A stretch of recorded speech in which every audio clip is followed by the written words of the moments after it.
أعوذ بالله من الشيطان الرجيم بسم الله الرحمن الرحيم الحمد لله رب العالمين ربي اشرح لي صدري ويسر لي أمري واحلل عقدة من لساني يفقه قولي. We are back with segment YT219, and inshallah we're going to cover the rest of the presentation that I started 2 weeks ago in the last segment, YT218. In that presentation we talked about some of the criteria that the Qur'an gives us to identify the requirements for a scholar. Who is a scholar? As you see in this thumbnail, which is meant to be funny, it's not meant to be offensive. Hopefully, no one will take it offensively. And as you see, I mean this this thumbnail in a way that makes it sort of makes you think, allows you to recognize that we have to ask, who is a scholar? What makes a scholar? Who can claim that they have sacred knowledge? Are they allowed to use this claim that the Quran warns us about? The claim is, we have found our forefathers upon this path and therefore we follow it. Is this a legitimate way to claim that we have knowledge from the tradition? Is the tradition a way to sort of cover your privates against claims of irrationality? Does the Quran allow us to accept irrational claims? What criteria do we follow to accept the claims from the Quran? Who has the right to make such claims, and how can we, the audience, the receivers of such claims, the people who are asked to parrot such claims, to repeat them, to accept them, to adopt them, to live with them, what are the criteria that we should use? All of this is going to be covered today. Really exciting session. We're going to deal with a topic that's not frequently dealt with. What is scholarship? Specifically, what is Quranic scholarship? Who is the Quran scholar? What are the criteria? I'm not going to be able, because of the time, I'm not going to be able to give you a whole lot of, a list of competencies and stuff like that. We're going to go through some detailed ones. But you're going to see, inshallah, this will be very interesting. And I want you to notice a few things. The apparel of such scholars usually is considered, and many people actually have attacked me because I don't have the right beard. I don't have, even when I had a beard, they said, well, it's not long enough. You don't cover your hair, you don't cover your head. And as you notice, their own beards sometimes cover part of the books that they're supposed to be parroting. So unfortunately, they give us part of the information, and from the same books, they also hide other parts of the information that they're supposed to talk about. Anyway, if you can give me a thumbs up on the chat, just that everything is going well with the audio and the video, that would be wonderful. So without any further ado, we need to dive into the rest of the presentation. Let's go into it. And I want to put a very important disclaimer here that this is not attacking or criticizing any specific person. We don't want to do this on this channel, even though we identify some specific people who have provided erroneous opinions, erroneous practices. And we are not shy about singling them out to identify that they are wrong. It doesn't mean we're criticizing them personally, individually, on a personal level. No, that's not the practice that we follow. We critique and criticize their opinions. We criticize their practices. We criticize the fact that they present themselves as scholars when they don't even have a methodology and they don't even know what makes a scholar. This is what this segment is all about. Just as a reminder, we have a table of content that we started last segment, YT218. I'm going to give you a very brief summary of what we covered in YT218, and then we're going to dive into some of the parts that we did not cover about the clear Quranic instructions as to what competencies and skills are required for the Quran scholar. And then we're going to move into a serious question, which is the question that we asked last segment. obsolete information. They're giving us information that is provably wrong or provably taking Islam and the Muslims and the future generation of Muslims in the wrong direction. And we're going to also deal with additional specific details about what makes scholarship. What is scholarship? What is sacred knowledge? A lot of people say, this is sacred knowledge. You have no right to criticize or critique. No, that's not true. We're going to see from the Qur'an what is sacred and what is not sacred. What is the opinion of man and what is given to us explicitly in the Qur'an, how to deal with these issues. And then we're going to close with some key conclusions that impact everyone's life. And I'm going to provide, as I did before, a special invitation to the brothers and sisters who present themselves as leaders of the Muslim community, presenting on behalf of Islam, discussing things, claiming this is what Islam and Muslims do, and so on and so forth. So again, I'm going to go through it very quickly. We started by covering a very brief sort of training in strategic thinking.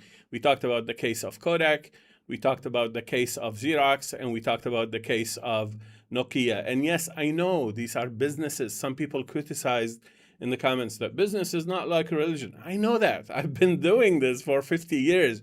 I know that, but I'm trying to get you to think in a strategic manner, and I'm trying to get, hopefully, the attention of the scholars, the so-called scholars, the preachers, the internet superstars, to let them know they're actually not helping. What they're doing and what they're refusing to admit publicly, courageously, is actually going to cause not just harm to themselves, to their reputation, to what they teach. It's going to cause harm to the reputation of Islam and Muslims in general. So this is the idea of talking about the strategy. And we talked about what to learn from these strategic failures. Specifically, leadership requires taking the lead, having a vision to which you want to take those who follow you, those who are on your team, so to speak, not waiting until it's too late. In this case, in the age of internet and in the age of AI, people are not waiting for the religious leaders anymore. They're doing the research on their own. They're doing the investigation on their own, and they're rejecting in silence. Some of them are vocal. Some of them, us, inshallah, we're offering solutions. We're trying to say, okay, we recognize there's a problem. We hope that you recognize there's a problem too. Hopefully, you'll join us in trying to find a solution and promoting the solution.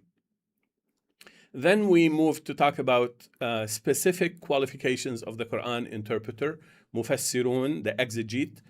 And we chose a bunch of samples. One of them is Ibn Taymiyyah, who died in 1382 CE. And we talked about his criteria about what makes a good Qur'an scholar. And then we moved into Jalaluddin as-Suyuti, who died in 1505 after Ibn Taymiyyah. And he gave a little bit more explicit list, more elaborate list, if you want. And then we identified some of the weaknesses in that list, some of the things he left out. Luckily, other people, such as Sheikh Muhammad Abdu and Sheikh Sayyid Rashid Rida, came after him in the late 19th century, in the beginning of the 20th century, and they gave some changes. They introduced some changes. The point we were making is that the list of qualifications of what makes a mufassir, an exegete, are not fixed. They're not God-given according to them. They kept modifying this list. We're going to see from the Quran what the Quran teaches us, which is a question none of them asked. What does the Quran teach us about this? Is there a methodology? Are there basic requirements for the Quran exegete, the Quran scholar, to have before they can present an opinion? Are there such criteria that the people should know about before they accept opinions from people who claim to be giving interpretation of the Quran? And again, we provided a full description of Sheikh Muhammad Abdu and Rashid Rida and what they brought into this concept or this discussion. And then we went into Al-Tahir ibn Ashur, who died in 1973 after the last two people that we talked about. And you notice we're progressing with time. And we gave a list of their identified criteria, and we discussed it in detail, what they added specifically, including, their knowledge of history and narrative filtering and choosing what's right and what's wrong. And they introduced some critical thinking into the process. As you see, critical system analyst and structural philologist is part of the requirement that At-Tahir ibn Ashur introduced in his tafsir, in the introduction to his tafsir. That was, like I said, 1973 when he died. And then Dr. Taha Jabir al-Alwani, who died in 2016, very, very contemporary. He died about 10 years ago. May Allah have mercy on his soul. And he introduced a lot of new ways to think and reflect about what makes a good mufassir, a good scholar of Qur'an. And as you notice, every one of them is adding things that the prior quote-unquote scholars did not have in their list of qualifications. In other words, none of them reflected and asked, what does the Qur'an say about this? So they're adding their own opinions. Some of them are really brilliant opinions, and I agree with them. But how do we know this is exactly what lines up with what Allah teaches us in the Qur'an? None of them asked that question, primarily because none of them asked, where's the source of the methodology that we should use to engage in the tafsir of the Qur'an? This is what the marvelous Qur'an teaches. The methodology is the beginning. You have to understand, you have to have the right criteria, you have the right competencies, the right skills. We're going to talk about those, inshallah, in detail today. So we continue with the list from Dr. Taha Jabir al-Alwani. And like I said, I gave you all the resources, all of the references, and you can, I'm scrolling, slowly so you can have access to this knowledge on your own. And then we started with a list of qualifications based on the Qur'an itself, learn from the Qur'an itself. And I gave you all the references to the Qur'an. First one is humility. Second one, objectivity, intellectual honesty.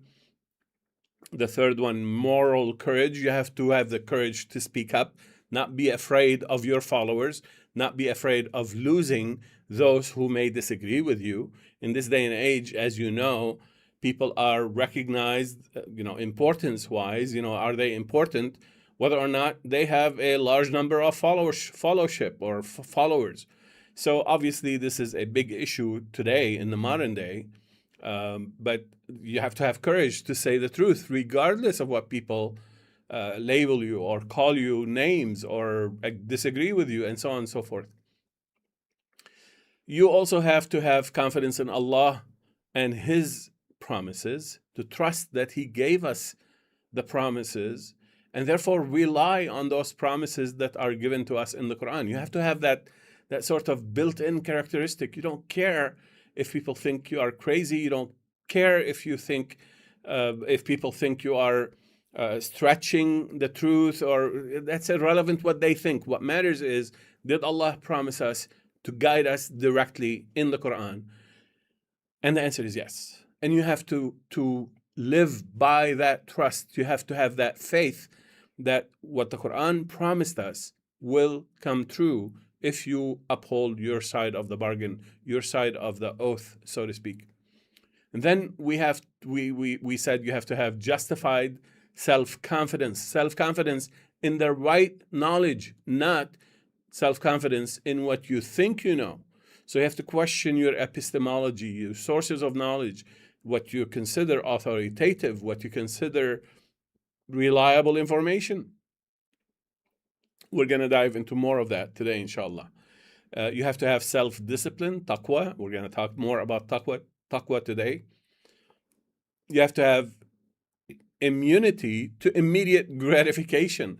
So what I mean is, this is the disease of the century. The Quran teaches us that immediate gratification is not part of the enterprise of seeking tafsir of Quran. What do I mean by that? You should not rush it. You should allow time to be part of the solution. Some of the concepts that we're learning today on MQ, on Marvelous Quran, have started over 3 years ago. And Allah and the Malaika took us on a long journey, on a long detour. We have to learn this and this and this and this and this before we come back to understand another complex topic or complex subject from the Quran. So it takes time.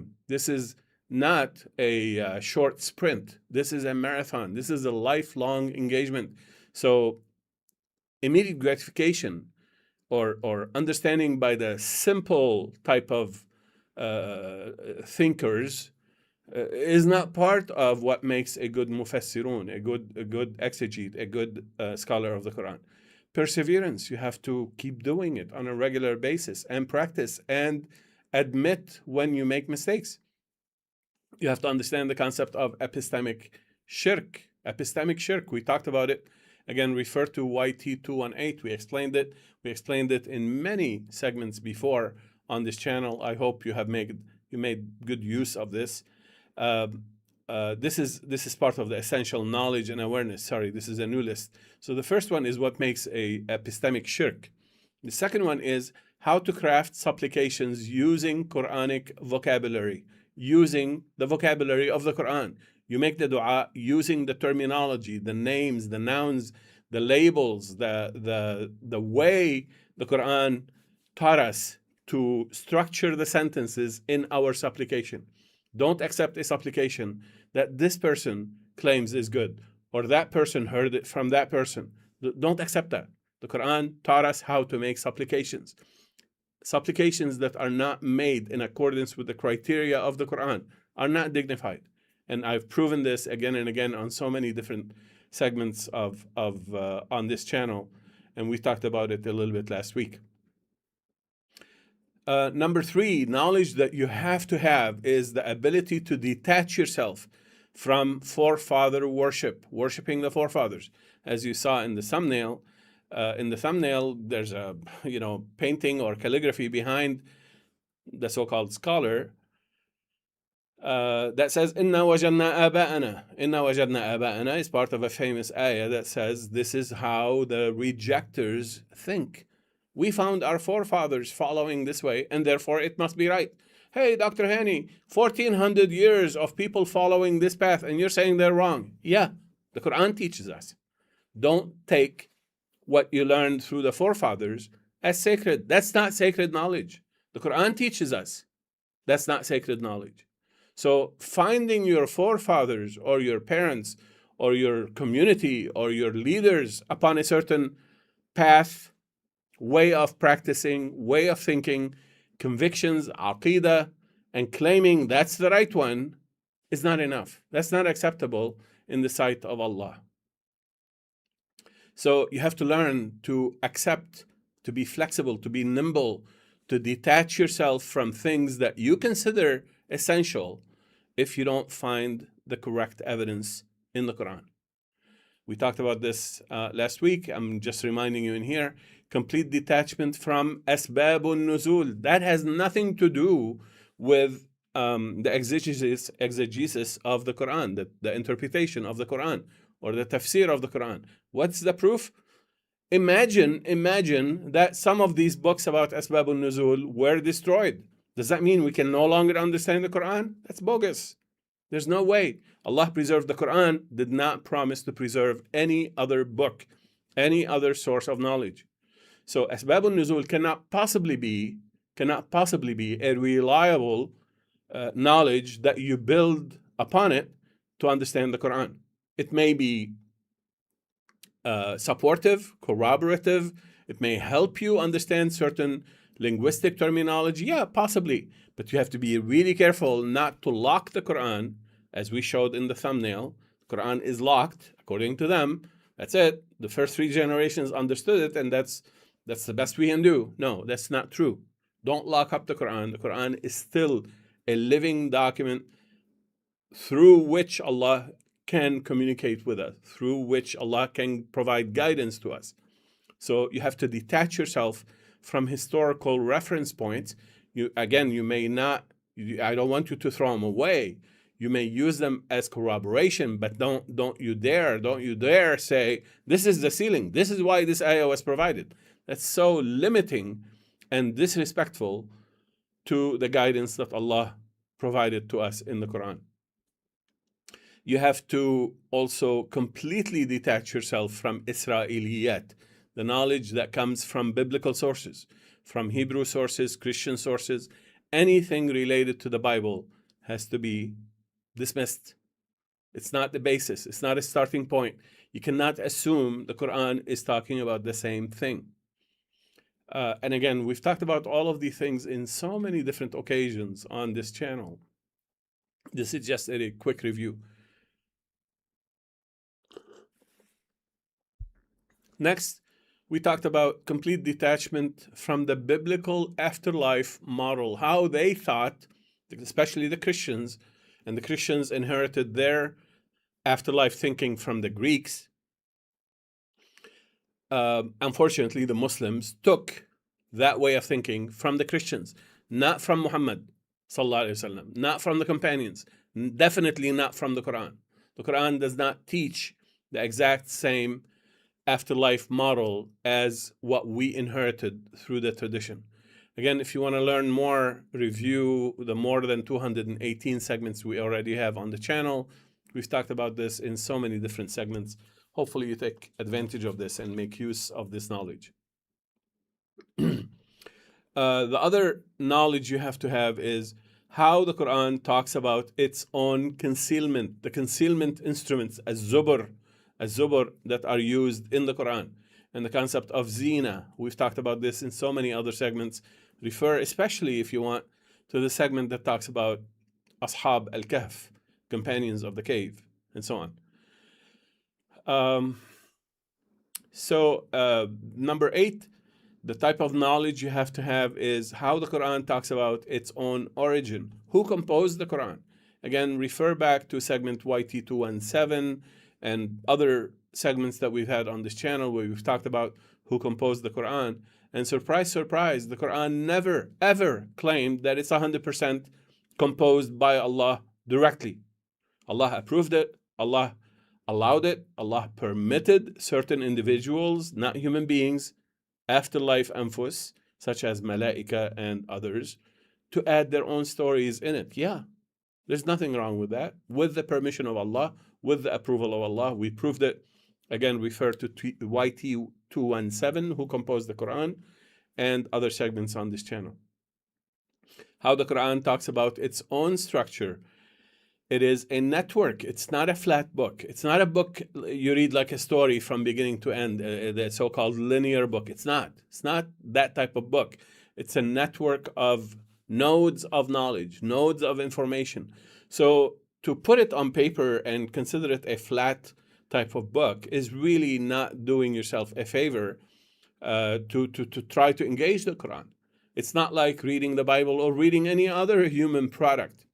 It's a network of nodes of knowledge. So therefore, you have to have the right tools. And this is perhaps why we as Muslims, as believers, as human beings trying to engage the Quran, we have not had good luck in trying to appreciate the complexity and the variety and diversity of the Quran.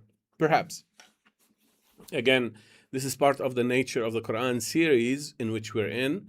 And this is dealing with secret key or key to understand the Quran, number 3. So we're still dealing with this issue. What is the Quran? The nature of the Quran. Number 10, how the Quran talks about its own layers. So within the same sentence, within the same story, you may read many, many different layers, and you may reach different levels of understanding depending on how deep you have engaged the Quran, depending on your own aptitude, depending on your own education, depending on your own life experiences.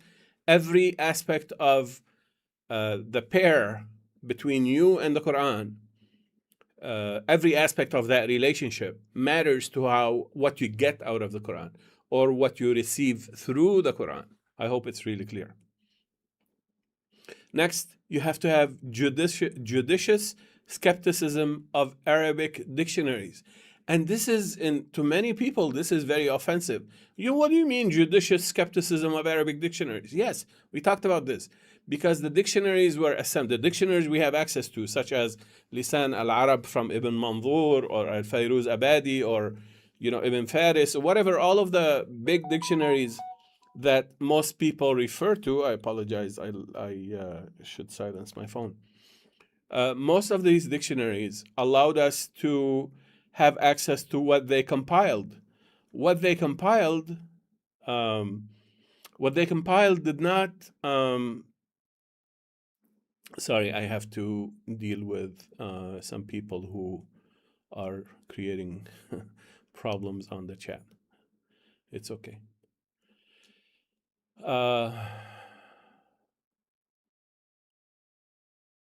Yeah, some people are adding some complications and trying to create distractions. Okay, sorry about that. So we continue and we will.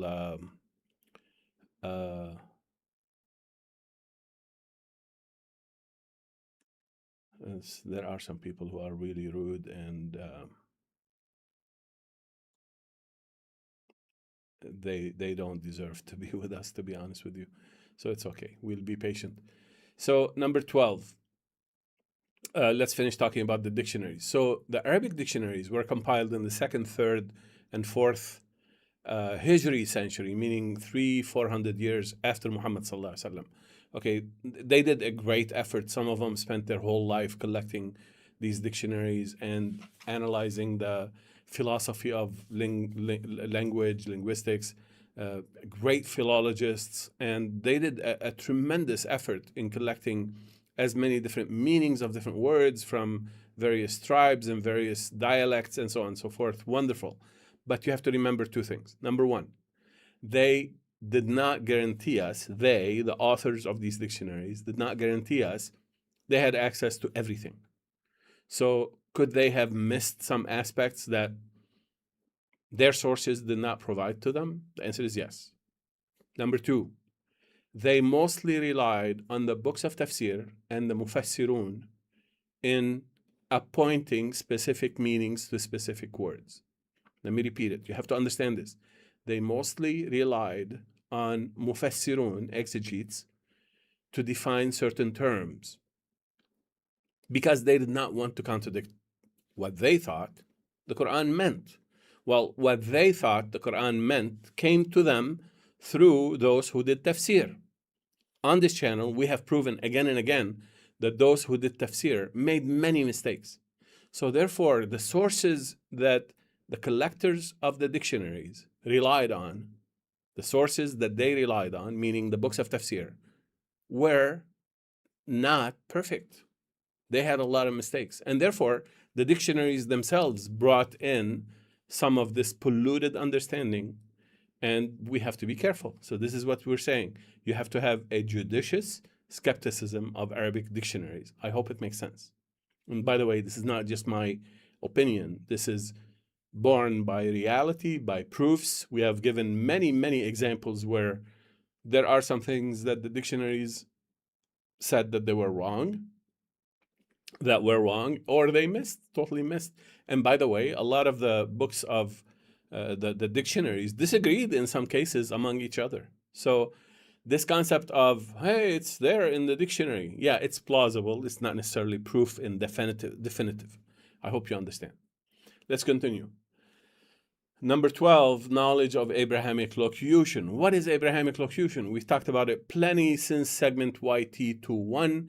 I highly recommend, if you're new to this channel, to not say a word, to not criticize, to not claim that we're wrong before at least you watch YT93. It's a 3-hour segment. It's really worth every minute of your time. That's all I'm going to say. This knowledge of Abrahamic locution, which we have been developing for 7 years, is really essential and crucial to understand the Quran. You have to also understand the concept of the future Rasul. Future Rasul, after Muhammad, there is a Rasul. Yes, we've proven this in a couple of segments already. We're going to talk a lot more about this, inshallah, in future segments. And we have been covering this for over 3 years in the advanced sessions that we have for the MQ Live, for those who subscribe on the channel. Number 14, knowledge of Mawj, ilm al-Mawj. We've talked about this ever since the story of Sulaiman I've been developing this new knowledge from the Quran, based on the Quran, with evidence from the Quran. The mawj is basically erroneous knowledge brought in through stories, brought in through erroneous claims by some characters in the Quran, because as you know, not everyone in the Quran told us, they told us the truth based on what they understood or what they wanted you to know, but not necessarily correct. So how do we know this? Well, Shaitan is allowed to speak in the Quran. Fir'aun is allowed to speak in the Quran. Do we accept everything they say? No. What do we call this? We call it mawj. If you take it blindly, you're actually like swimming in the middle of waves in the sea of confusion. And therefore, you have to be really careful. How do we detect mawj in the Quran? How do we understand what could lead us in the wrong direction? How to, delineate the sentences? All of that stuff. We've talked about it ever since the series on Sulaiman, and then we talked about it again in the series called Allah Alone, Not the Quran Alone. And I know that's controversial to a lot of people. What do you mean, not the Quran alone? You're talking about the nature of the Quran. Yeah, even though we try to understand the nature of the Quran, part of the nature of the Quran is that it is defined by what Allah told us in the Quran, يُضِلُّ بِهِ كَثِيرًا وَيَهْدِي بِهِ كَثِيرًا. Through it, meaning through the Quran, many are misguided. Yeah. And through it, many are guided. This is part of the nature of the Quran. If you have a problem with this, it means you have not been reading the Quran, because many things that are in the Quran are not to be accepted blindly. And we've talked about many examples. Please refer back to the series on Sulaiman. Please refer back to the series called Allah Alone, Not the Quran Alone. And then number 15, the knowledge of the zipper model, which is the relationship between the earthlings and the afterlifers, the anfus, the nufus, the souls, if you want, of those who are in the afterlife. Are they communicating with us? Absolutely, and the Quran talks about this. And this is a differentiating element that distinguishes the afterlife model of the Quran from the afterlife model that the tradition taught us or claimed, which, as I said, is based on the Christian model of the afterlife. What else? You have to understand knowledge of history and political changes and the currents that have driven so many different new ideas into traditional Islam. Not everything we received in traditional Islam is pure, is intended to help us. Some of it is actually intended to help the leaders, the autocrats and the dictators who led the Muslim community for hundreds of years. So you have to keep in mind, and this is an adult way to filter through history or through learning about history, some of the things that they told us, this is what Muslims before you believed. Yeah, it doesn't mean that's right. It doesn't mean that's guaranteed to be 100% correct. It does not mean that it's guaranteed to be exactly what Muhammad ﷺ would want you to learn. Remember, as early as about 45 years after Muhammad ﷺ, the Umayyad took over Islam and moved the capital to Damascus.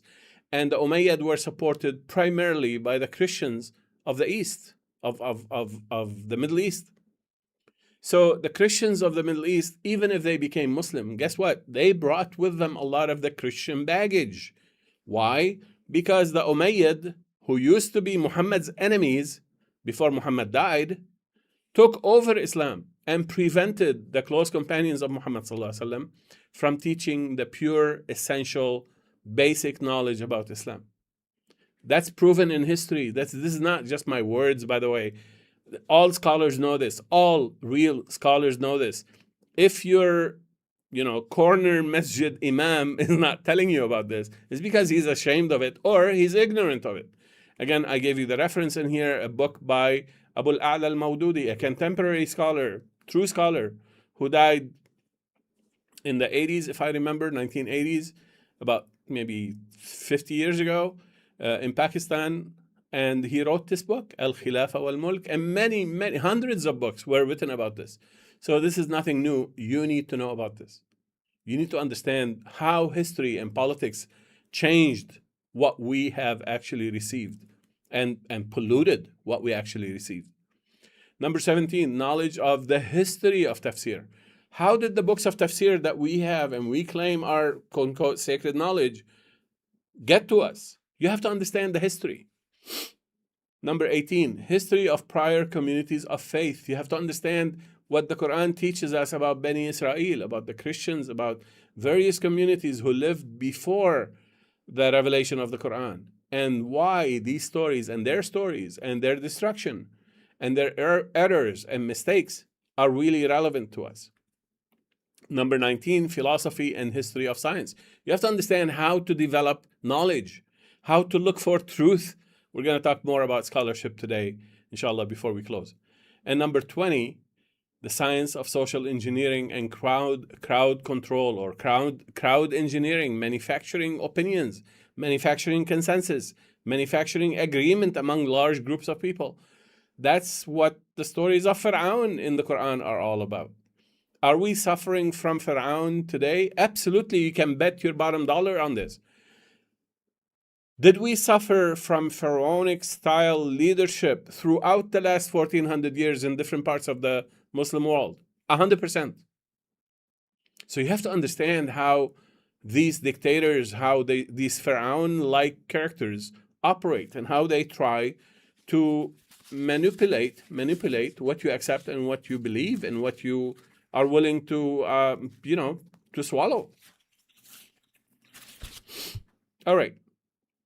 So moving on to new stuff. What are the competencies, Dr. Hany? So remember, I said there are some basic characteristics, personal character traits. There is some list of areas of knowledge, and we counted, as you saw up here, 20 of them, and there are more probably. And there are some specific competencies. Competencies are abilities to deal with things different than personal characteristics. These are competencies, acquirable competencies. And we're going to talk about those. And there are specific skills. So a scholar who does not know how to use computers to do analytical tasks is no longer a scholar today. Let me repeat it. This needs to sink in. You need to sit with this and reflect. Can you refer to a scholar who has not traveled across the world? Pay attention. This is a different example. If a scholar comes to you and wants to teach you about the applicability of the Quran and Islam to all parts of the world, and yet on his own passport, he has not traveled to more than his own country and probably his own village, as some of the current scholars are, can you refer to that person as qualified to tell you about how the Quran applies across all cultures, all times, all places? Of course not. That's silly. So today, in this time and age, there are sciences and knowledge fields that, unfortunately, most of the so-called scholars, even internet preachers, have no clue about. I actually met with a scholar who wanted to learn about Marvelous Quran. And when I sat down and started talking to him, he knows zero English. He knows zero mathematics. As a matter of fact, he's allergic to mathematics. That's the word he used. How can you think rationally if you take pride in that type of ignorance? How can you claim you're representing Allah's words and Allah's intentions through the Quran if you have no clue what 90% of modern humans have access to? They're trained in mathematics. They're trained in multilingual thinking. They're trained in multicultural thinking. You find some of these scholars who wear these special red head covers and white head covers. Literally, they've never left their village. And yet they claim to be great scholars.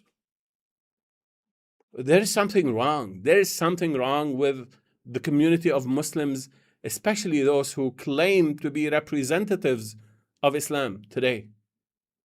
I hope you understand my passion is not coming from a place of hatred. My passion is coming from a place of concern for the future of Islam and the Muslim youth. What are the competencies? Number one, you have to have understanding of Arabic literature, including poetry. You cannot just be totally ignorant about the concept of eloquence, the concept of morphology in Arabic, the concept of historon, proteron, examples of what's called balagha, eloquence, but more than eloquence, it's sort of the delivery of meanings through the expressions in Arabic. I know that's difficult. I know that's sort of putting extra levels of requirements upon you, but I'm talking about the Quran scholars, people who want to engage the Quran and deliver or at least produce new knowledge even to themselves. They have to understand some of the basics of Arabic, including some of the eloquence and methods of delivering insights through the expressions, the expressibility of the Quran. Concepts such as naht, how to combine two sentences that could be read in many different ways in one sentence. How to do ishtiqaq, how to derive words from each other, or verbs from, how to derive a 4-letter verb from 2 3-letter verbs. There's a whole art to it, and the Quran leverages this heavily.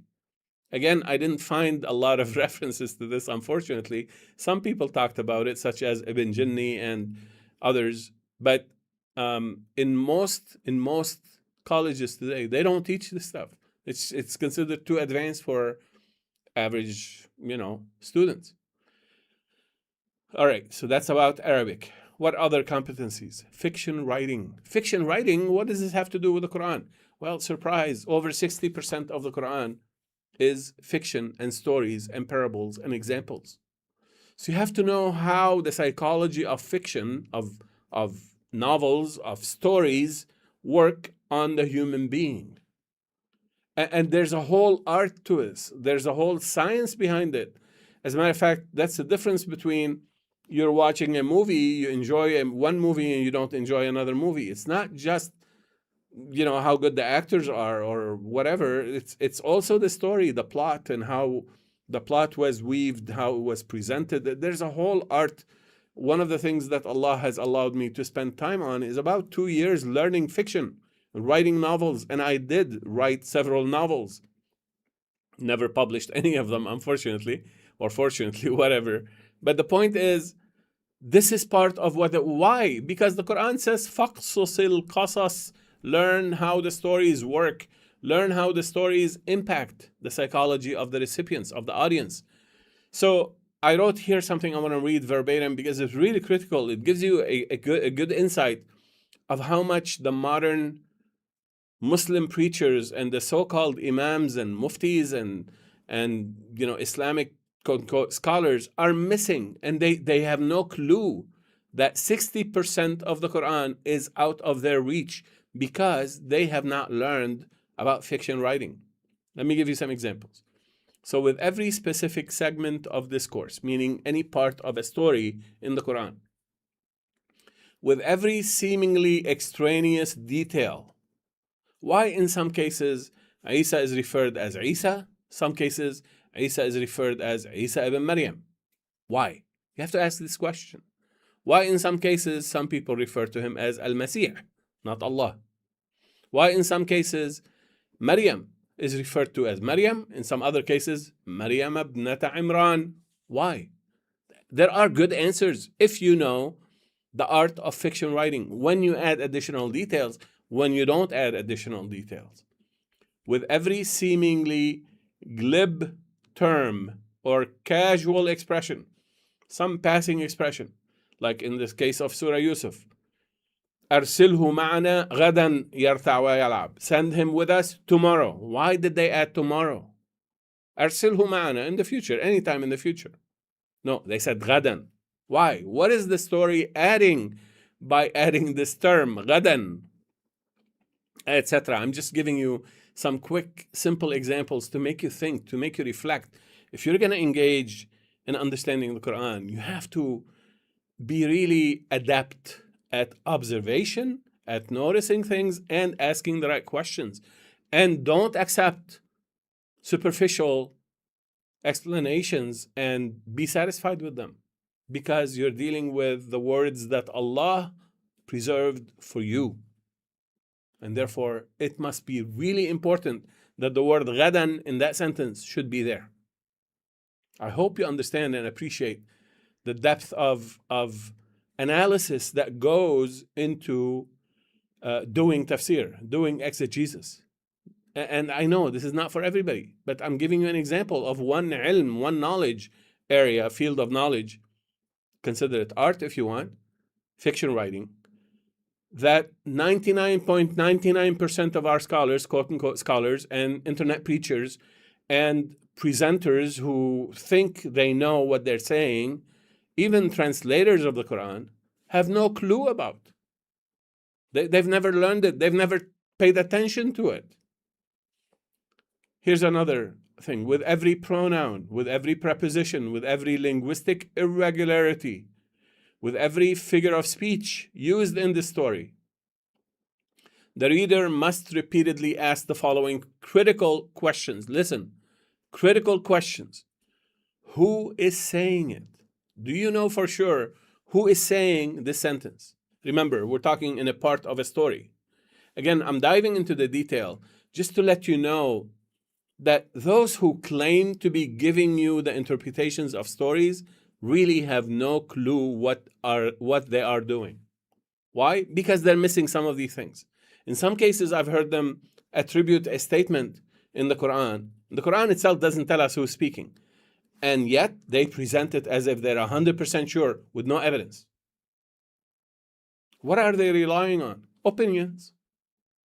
What are they relying on?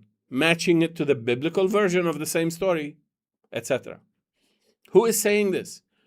To which community does the speaker belong? Remember, Abrahamic locution tells us what community is that speaker coming from to use that terminology, that figure of speech, or that term, that locution, so to speak, that vernacular. Who is being addressed by it? To whom is he talking? Who else knew about it? Who else was listening at the same time? In the case of story of Yusuf, when Yusuf was talking to the other prisoners, who else was listening? When the incident happened between the woman and Yusuf in the so-called chamber, who else was listening? Was there someone, lada al-bab? Lada literally means this area, pressing their ear against the door. The Quran talks about it. Did you know that? Did any of the interpretations of Surah Yusuf notice that detail? Lada al-bab. They're pressing this lada, this area right here, right their ear and below their ear. That's called lada, against the door. Why? Because the Quran is telling us somebody was listening in on the conversation. Did you know that? Have you ever heard anyone talk about this specific detail, and yet it's part of the story? Imagine you're watching a movie and two people are inside a closed door room having a conversation. And then the movie camera turns and shows you somebody listening in from outside the door. Isn't that relevant to the whole story? Absolutely. The Quran included that detail. None of the books of tafsir picked it up. Why? Because they don't understand. They don't think like a fiction writer. Because they never took the time to learn about fiction writing. This is only one of the competencies I'm going to talk about. Let's continue. When did this conversation take place? In many cases in the Quran, in the stories, the Quran gives us an additional detail that did not actually happen at that instance in the story. It's like in a movie, they give you a cut to a historical scene that took place a long time ago, and yet it's part of the same sequence. Why? Because it's relevant at that time. So in the Quran, وَلَقَدْ is a clue that tells us that before this, there was something you need to know. Did anyone share this with you? No. Where did we pick it up? Because knowledge of fiction writing required us to understand every term in the story. We continue. When did this happen? Why? Why is that conversation taking place? What did the speaker know at that time? Because the dialogue, or that segment of the dialogue, requires that we understand, okay, what was in the mind of the speaker? What was he referring to when he says this? Or the man? What was he referring to? Who was he referring to? We have to think, we have to put ourselves in his shoes or her shoes and ask, what did they know at the time? we also have to ask, what did the addressee, the other person being addressed in that dialogue, know at that time? To what effect is the Quran providing this information to us? In other words, why is this information being shared by the Quran with us, the readers, such as lad al-bab, putting their ear and the side of the neck against the door to listen in? Why is this information giving us this information? Sorry, why is the Quran giving us this information? With every story, not with every story, with every part, every dialogue, every preposition in the stories, you have to do this work. Do you think our books of tafsir did this? Honestly, be honest with yourself. I very much like to hear from you if you're learning something new about what it takes to engage the Quran and provide tafsir according to the Quran. We're learning all of these things from the Quran, by the way. It's not being made up. So when we talked about faqsus al-qasas, the Quran is teaching us the importance of stories. That means fiction writing, we call it today fiction writing, and writing stories is really important art that is requirement or required competency for people who claim they want to do tafsir. Next. Only by being able to answer all of these questions unambiguously and with certainty can the reader aspire to truly comprehend the specific segment of discourse and the overall story plot. So without all of these details available to you on every segment of the dialogue of every story, you really don't understand the story. So what did they do? Unfortunately, they took the short path, the shortcut, and they said, well, this must be just like the story of Joseph. Let's go to the Bible and get that story and apply it here. And what's the result? A disaster. For 1400 years, the books of tafsir, 1200 years, the books of tafsir have been basically telling us the Quran is just like the Bible. In other words, Muhammad copied Asatir al-Awwalin, the fables and the writings of olden folks. Does the Quran warn us against people who make that claim? Yes. Did the books of tafsir make that claim? Implicitly or explicitly, I don't care. They did. Answer is yes. Are you willing to accept their claims? If you are, I leave it between you and Allah, because now you are given clear evidence. Let's continue. What other competencies? Modern analytical and research tools. Someone who doesn't know how to collect observations and put them together and analyze them and extract the good things from them and reject some of the things that are, we call in statistics, outliers or exceptions or things of that nature, doesn't know these concepts and terms, should not be in the business of doing any kind of interpreting the Quran. Here's an ayah in the interest of time. I'm not going to read it in detail, but Allah in the Quran taught us that your Lord commanded an-nahl, those who assimilate, to take buyut out of the compositional units. And out of the disputers, those who dispute with you, meaning you learn from your opponents sometimes. Yeah, absolutely. And out of what they use for indoctrinating, those who want to infect your mind and your convictions with erroneous knowledge, with an erroneous assimilation of bad ideas. You have to learn from them. How are they doing it and why they're doing it? Why? Because then the Quran tells us, ثُمَّ كُلِي مِن كُلِّ الثَّمَرَاتِ, eat from the fruits of the Quran, and then follow the pathways that your Lord prescribed to you. What does that mean? That means you have some guidelines. You have some guidelines you have to apply to what you learned from other places. I hope it makes sense. This is called, today, it's called analytical skills and modern research tools. And you're able to filter the good stuff from the negative stuff, from the bad stuff, the reliable from the unreliable. You have to have that knowledge. What else? You have to have forensics and investigatory experience.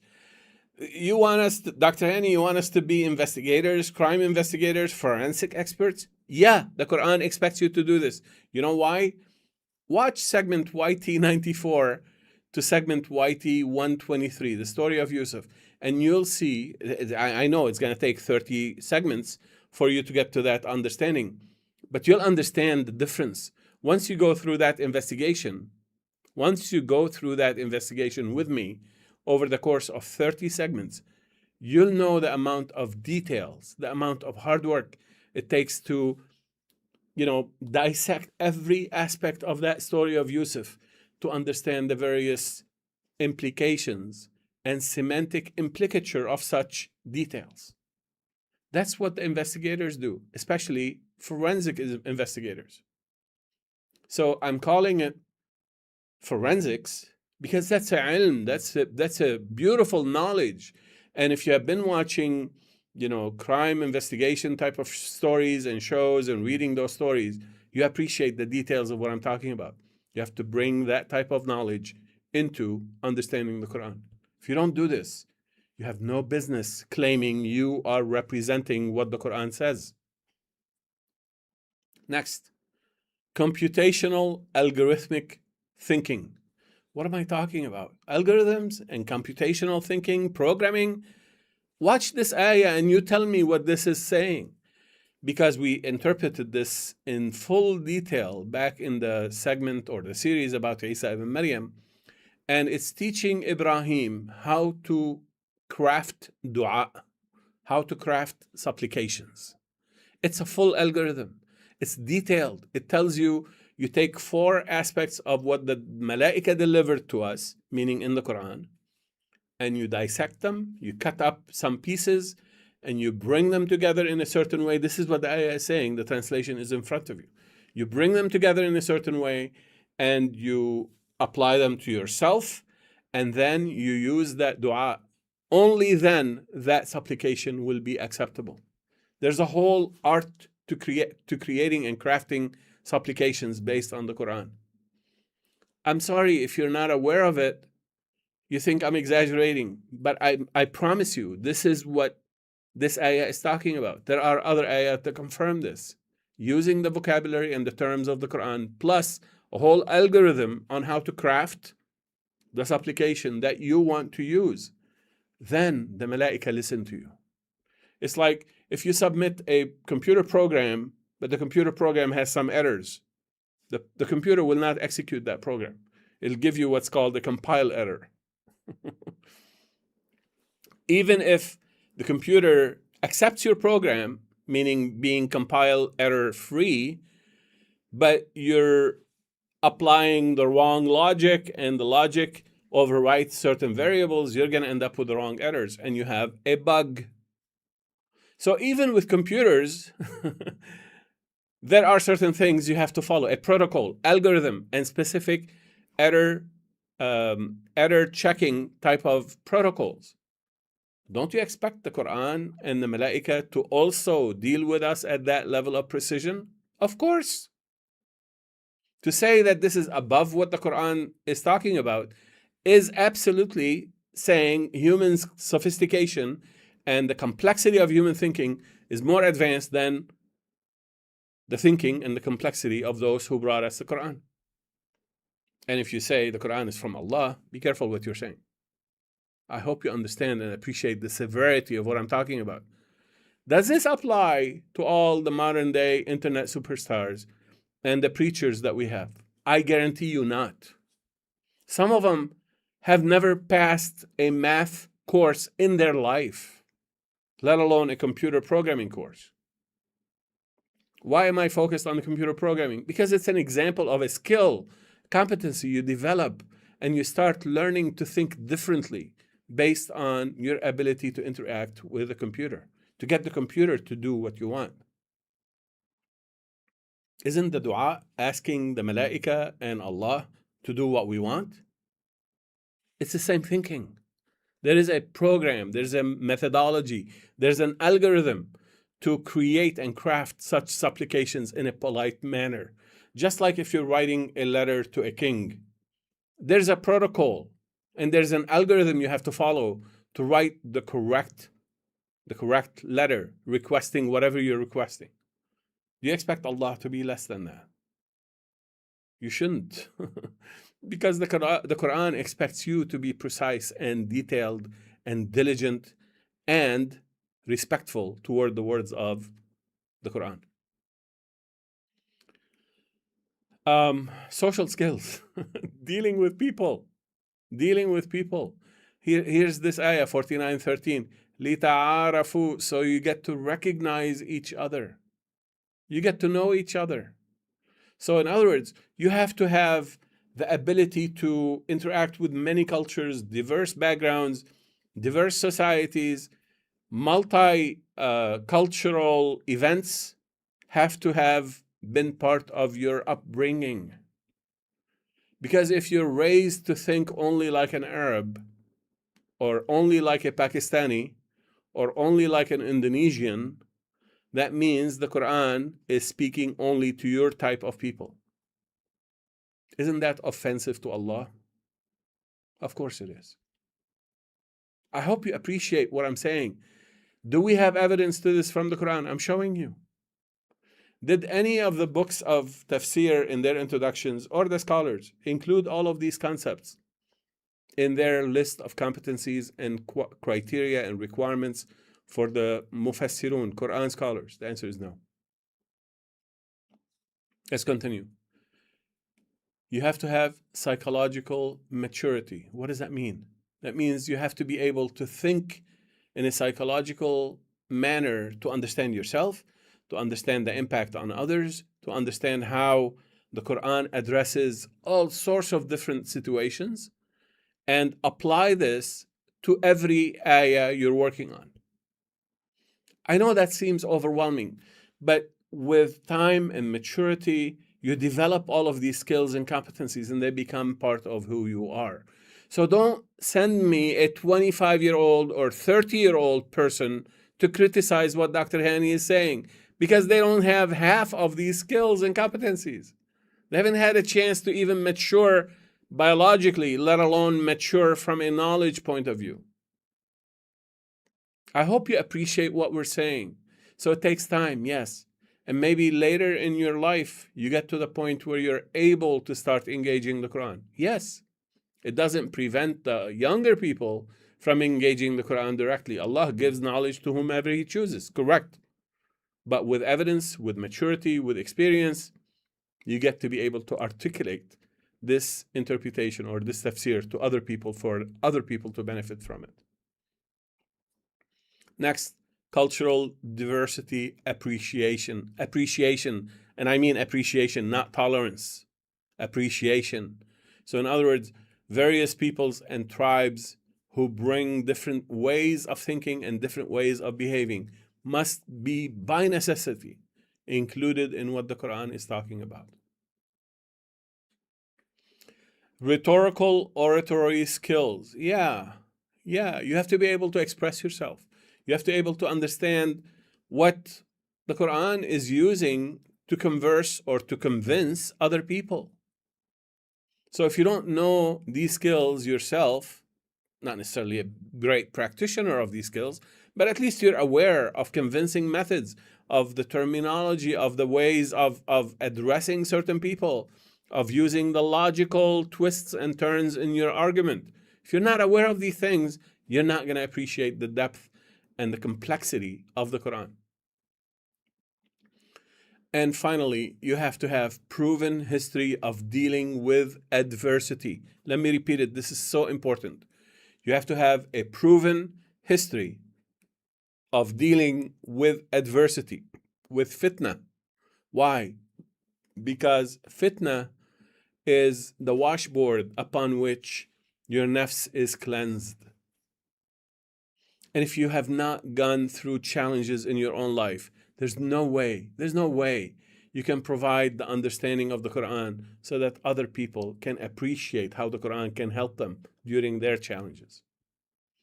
So again, a 25, a 30-year-old, with all due respect to everyone, you did not have enough challenges in your life yet. Wait until you're 40 or 45 or 50, and then come back to me and tell me Did you face enough challenges? Did you deal with adversity successfully?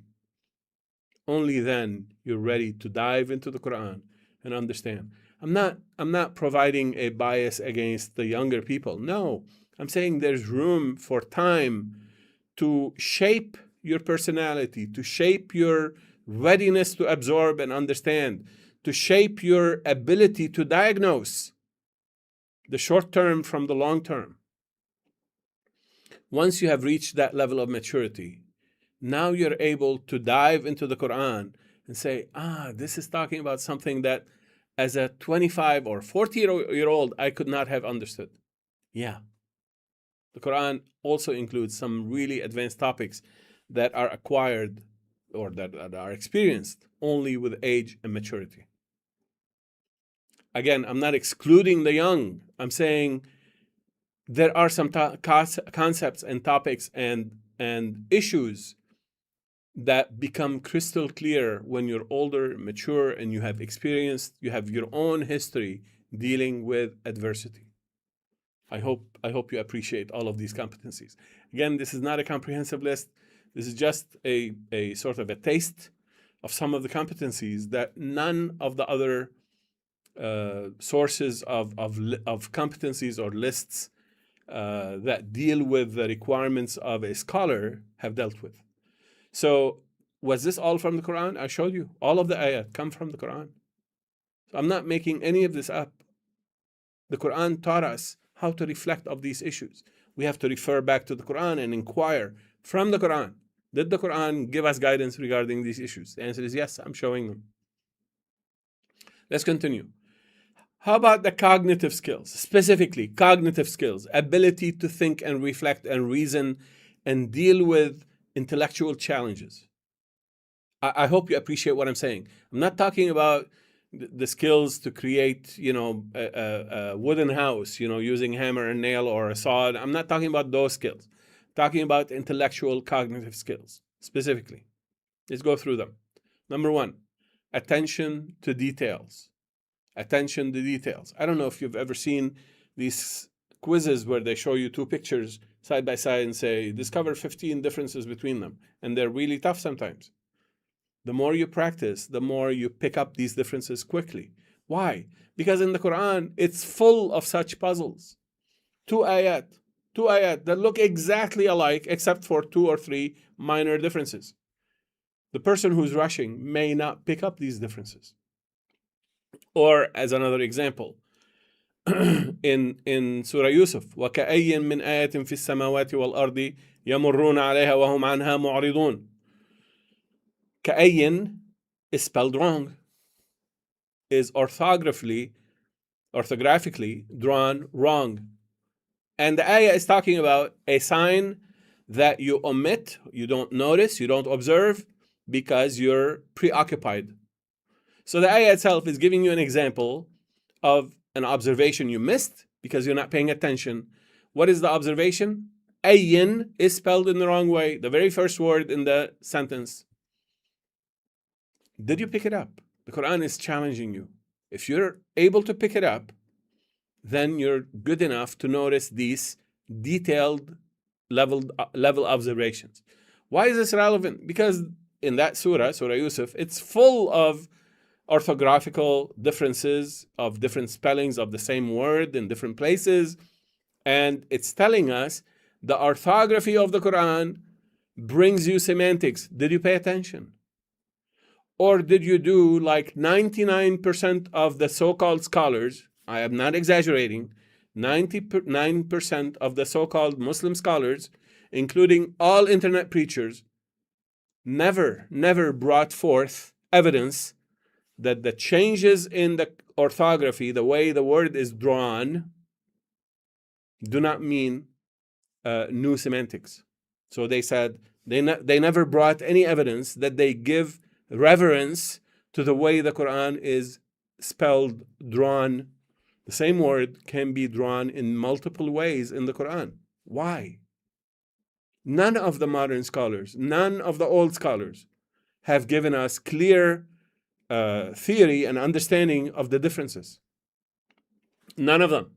Some of them identified these differences. but they left it without understanding why.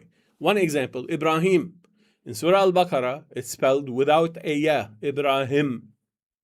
With the rest of the Quran, Ibrahim.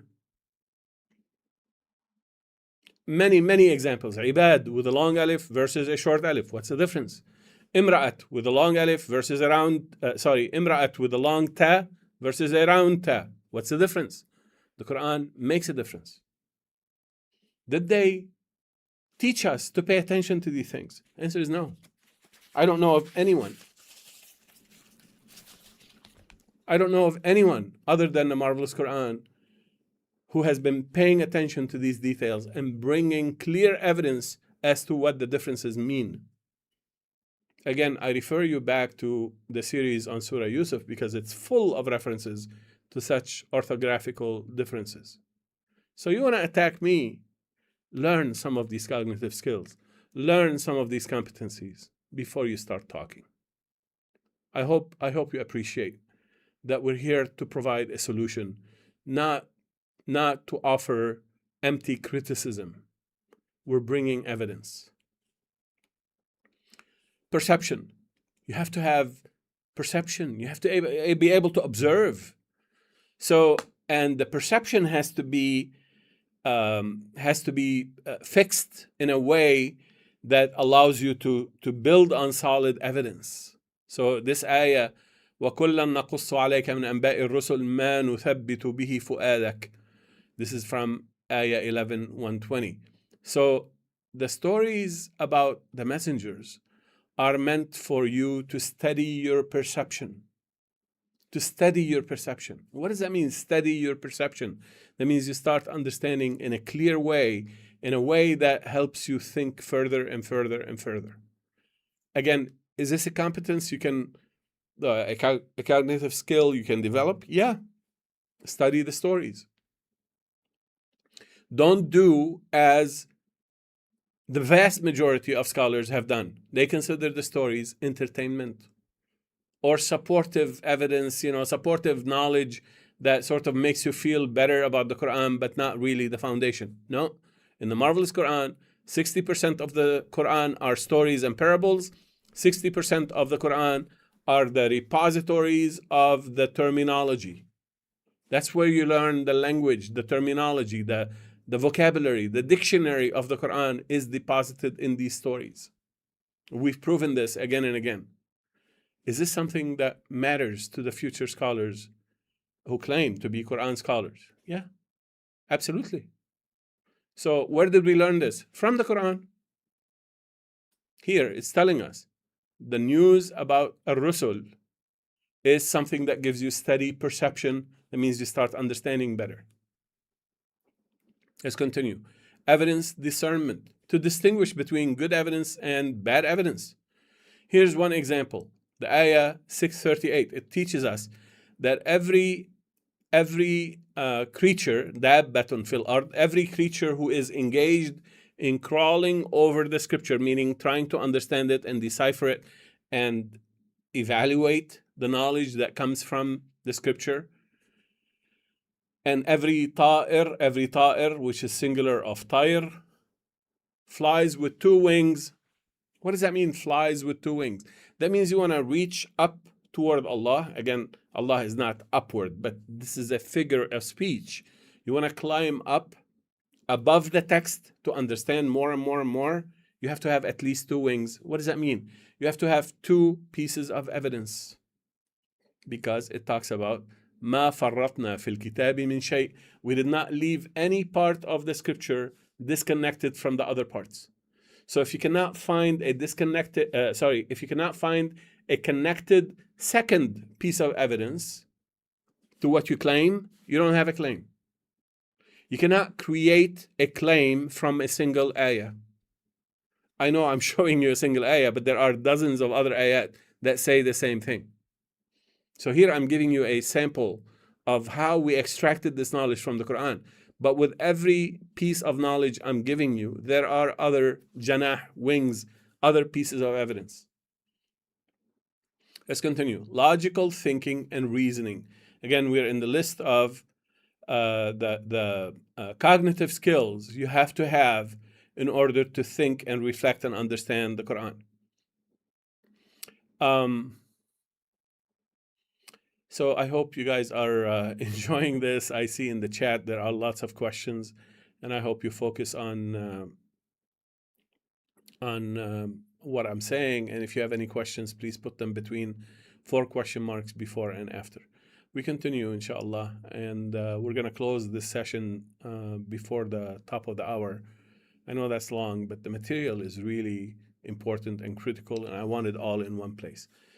As a reminder, I really would appreciate, after the session ends, if you drop down with a new refresh of the browser and put some comments.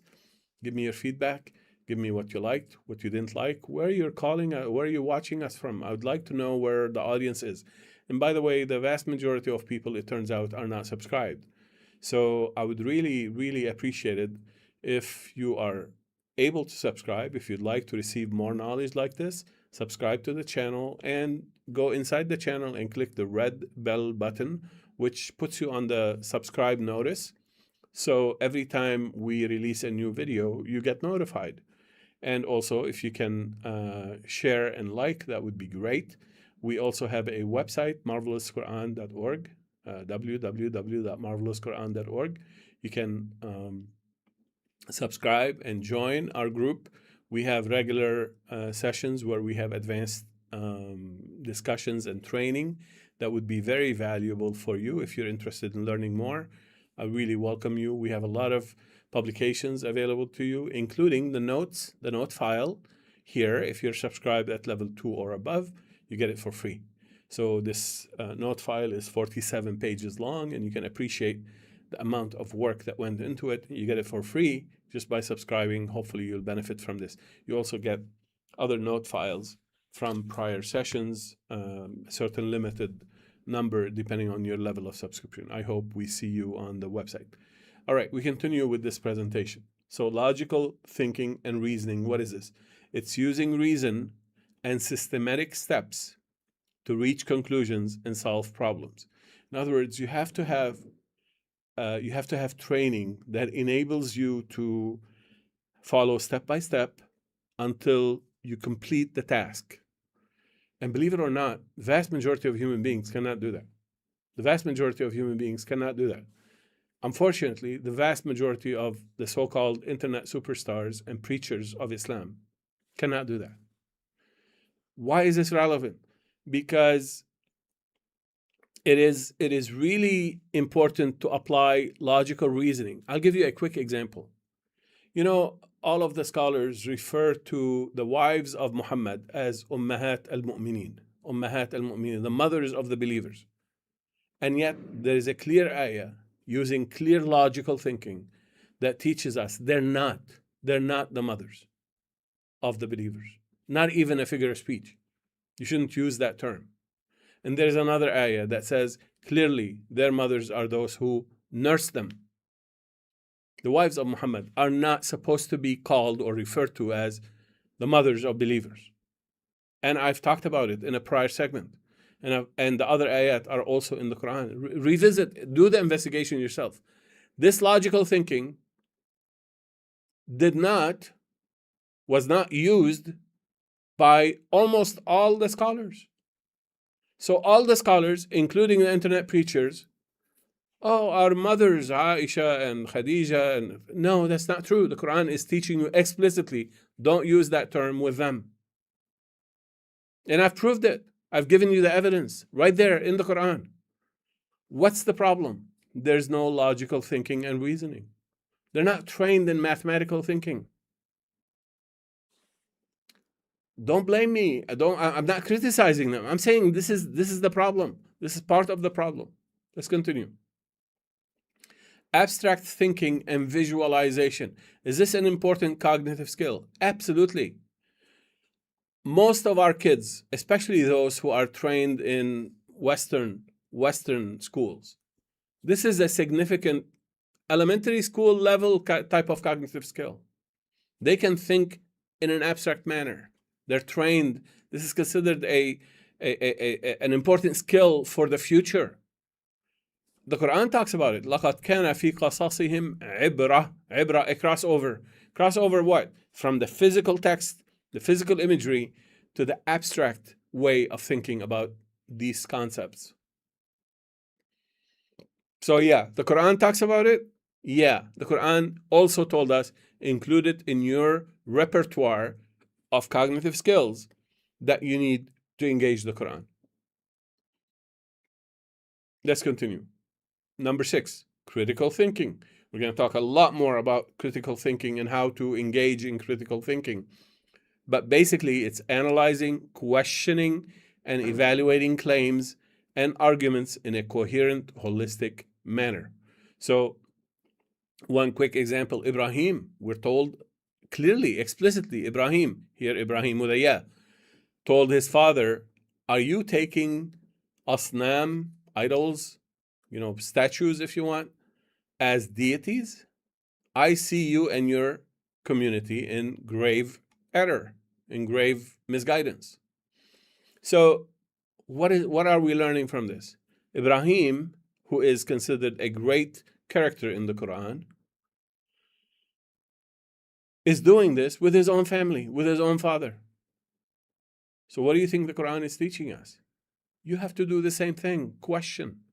Critical thinking. We're going to talk a lot more about this in the next part of this presentation, inshallah. What else? Transformative functional thinking. I know these are big words, but be patient because they're really important to you. Transformative, I should enlarge this a little bit in here so you guys can see better. I'm sorry, I shouldn't have done this small. The ability to think in terms of functions, potentiality, and eventuality. Whoa, big words. Whoa, slow down, Dr. Hany. It's basically understanding active participles as work in progress.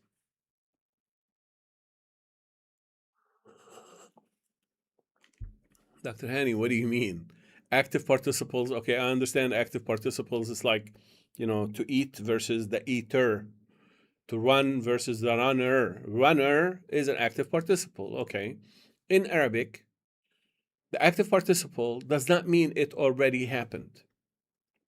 In Arabic, the active participle implies it's already happened or it's on its way to happen. As if you say in English, I'm coming. I'm coming. When you say I'm a runner, it doesn't mean you're currently running. It means that you're likely to run again in the future. So I'm coming, it could mean you're in your living room and you're telling someone, I'm coming. It doesn't mean you're already on the way, but you're planning to come. That's an active participle function.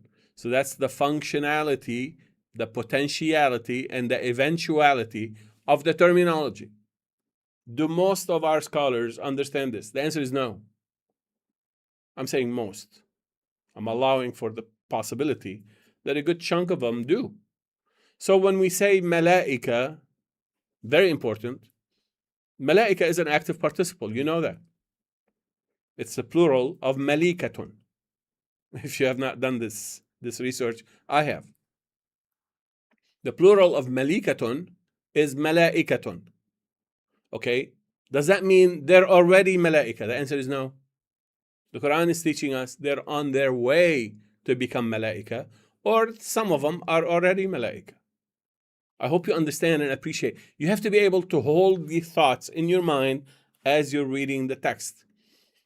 Dr. Hany, isn't this part of understanding good Arabic? Yeah, but there is a cognitive skill that has to come into the thinking process so you understand what the Quran is trying to teach you. So when the Quran addresses Muhammad and say, إِنَّكَ مَيِّتٌ, you are dead? No. You are eventually to die. This is the eventuality that we're talking about. You're eventually to die. It's using an active participle, mayyit. A good Arabic speaker knows this.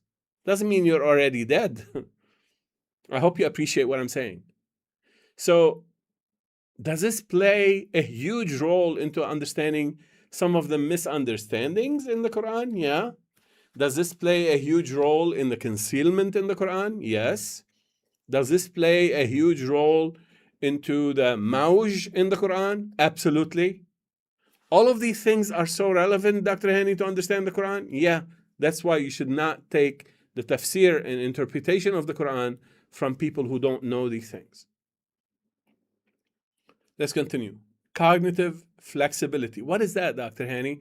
It's the capacity to adapt one's thinking and behavior to new, changing, and unexpected events and realities, to new discoveries, to new disclosures. So when I told you Ismail is a descriptor used in the Quran to describe Muhammad sallallahu alaihi wasallam, a lot of people mocked me, and some of the Bible lovers hated that, and they attacked us, and they attacked the channel. Fine, I gave you the evidence. The evidence is there. Watch the segment about Ismail. When I told people don't use Allahumma because Allahumma is part of Mauj, and they also attacked me and mocked me, and they said, "Oh, you're eliminating 1400 years of scholarship." Well, that's your claim, but the evidence in the Quran is teaching us don't use it. Well, what do you have to do when you learn these things? Or when you learn that the Injil does not refer to a book by Isa or given to Isa, the Injil is referring to a descriptor given to Muhammad sallallahu alaihi wasallam as part of his role as a Nabi to Bani Israel. And I've proved it. There are 2 segments about the Injil. I know these are shocking concepts, but these are shocking because they're different and they're proven in the Quran. So when we prove them in the Quran and people refuse to see the evidence, don't blame me. Blame them because they refuse to see the evidence. It's shocking because it's different than what you are taught. I know, I appreciate that. But if you don't have the flexibility to change, then you have no way to be affected by the Quran. Isn't the Quran supposed to help us change and improve and purify ourselves? Answer is yes. So therefore, you have to have the cognitive flexibility to remold yourself, to adapt to new knowledge. The summary is don't restrict Allah and His approved words to your limited mind. Basically, that's the flip side of the same issue. Let's continue. You have to have creativity. That is the capacity to generate new ideas, new solutions, new approaches through imaginative thinking. One quick example is when Zachariah is talking to his Lord in Surah Maryam. قَالَ رَبِّ اجْعَلْ لِي آيَةً. Grant me a sign or make a sign for me. Give me a sign so I can see clearly what's going on. The next ayah says, قال, or the next sentence says, قال آيتك ألا تكلم الناس ثلاث ليال سوية. Your sign is that you don't speak to people. How is that your sign that you don't speak to people? A sign is a sign from Allah, from His Lord. Not a sign He does. What is a sign? Sign of obedience? Well, you already gave me the answer. The answer is I'm going to have some, future progeny. What is the sign? He's asking for a sign that Maryam is in approval. So, ayatuka alla tukallima, that she does not speak. That's Arabic. How did we reach that possibility? Of course, with the help of Allah, but also by having the creative flexibility to say, okay, what else could this mean?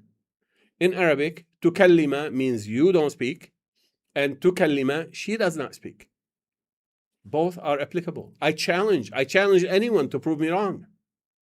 No one has been able to prove any of the evidence we provided as wrong because they're all solid, built on the evidence from the Quran. That's creative thinking. And by creatively thinking of alternate ways to see the text, you may start to receive new ways of understanding the text. Unfortunately, most of our scholars are not trained that way. Again, don't blame me. I'm explaining what the Quran teaches us. Let's continue. Pattern recognition, finding the patterns. Of course, that's what the whole markings and the methodology of recognizing markings is all about. So markings is when Ismail is described in a certain way and Muhammad is described in the exact same way, and nowhere else in the Quran these two descriptions occur. That's a marking. That's a clear link between this paragraph which describes Ismail and this paragraph which describes Muhammad. That tells you they're the same. It's not a coincidence. That's a pattern. So markings, and part of the methodology is to recognize markings, is all about recognizing these patterns.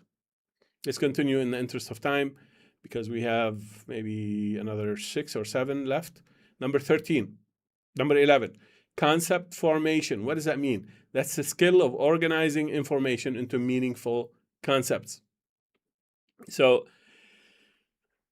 part of the understanding is when you see a pattern and you start learning from the Qur'an, and the Qur'an is teaching you that in the afterlife something different is going to happen. The concept of shukur, the concept of nushur, the concept of bashar. What does bashar mean? And you start looking through the Qur'an with virgin eyes. You develop the concept, or Allah allows you to understand the concept in new ways.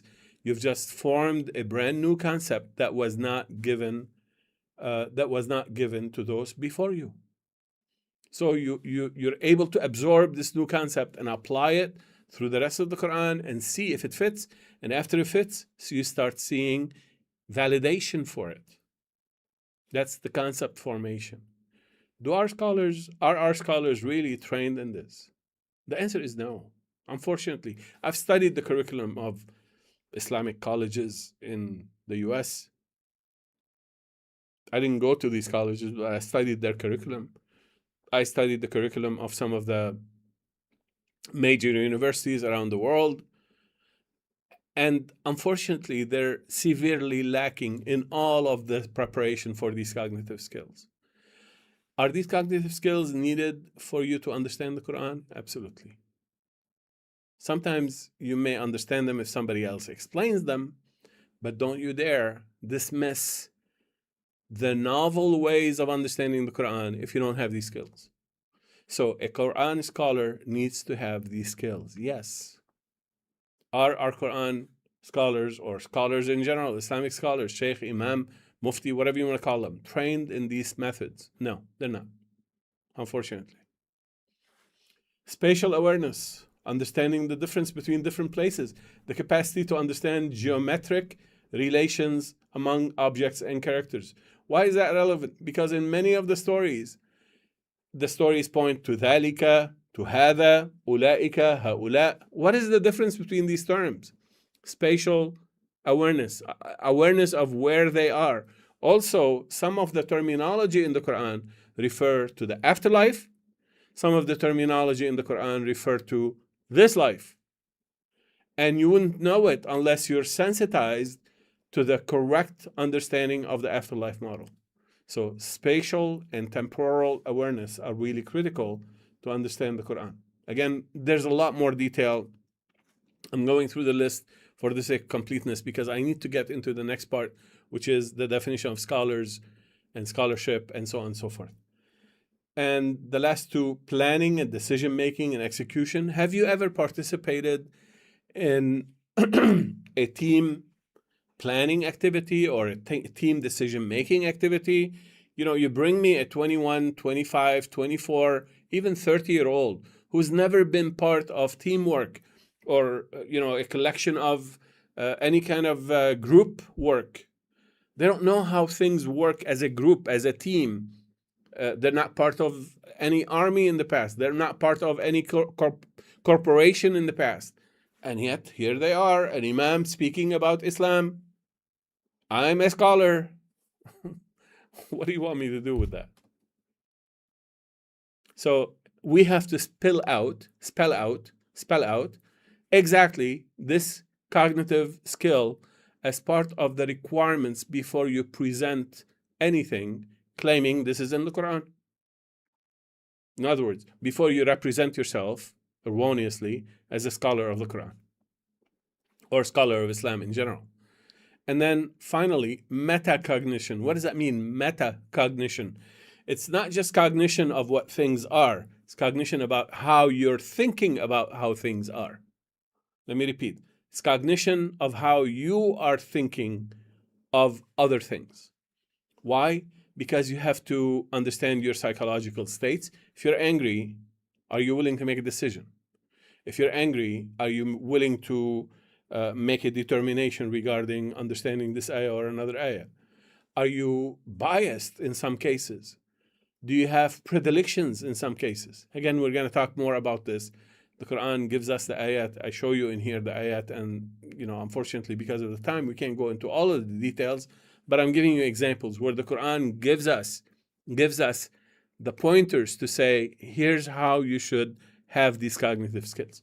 Let's move now to this new part, which is scholarship, sacred knowledge, and man-made claims. How do we distinguish between these things? Who is a scholar? That's the segment name, right? The title of the segment, YT219. Who is a scholar? What makes a scholar? Let's dive into it. So I thought as I was preparing for this, I can give you a long list of all of the steps in the methodology, all of the science, all of this stuff. Yeah, we can do that.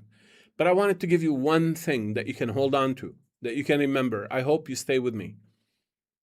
It's called falsifiability. It's a big word. What does it mean?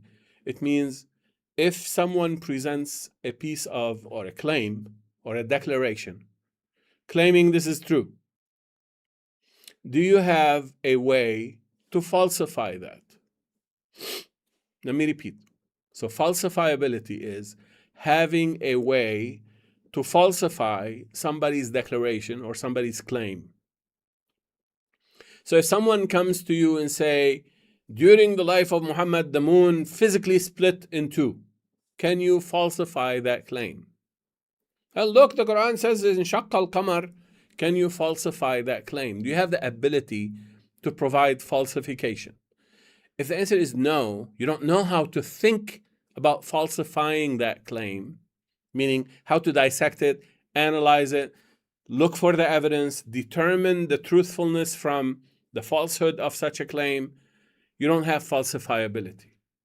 If you don't have falsifiability, you're not even near being ready to be called scholar. Let me repeat it. If you don't have the ability to determine how to falsify a claim, any claim, you're not near ready to be called a scholar.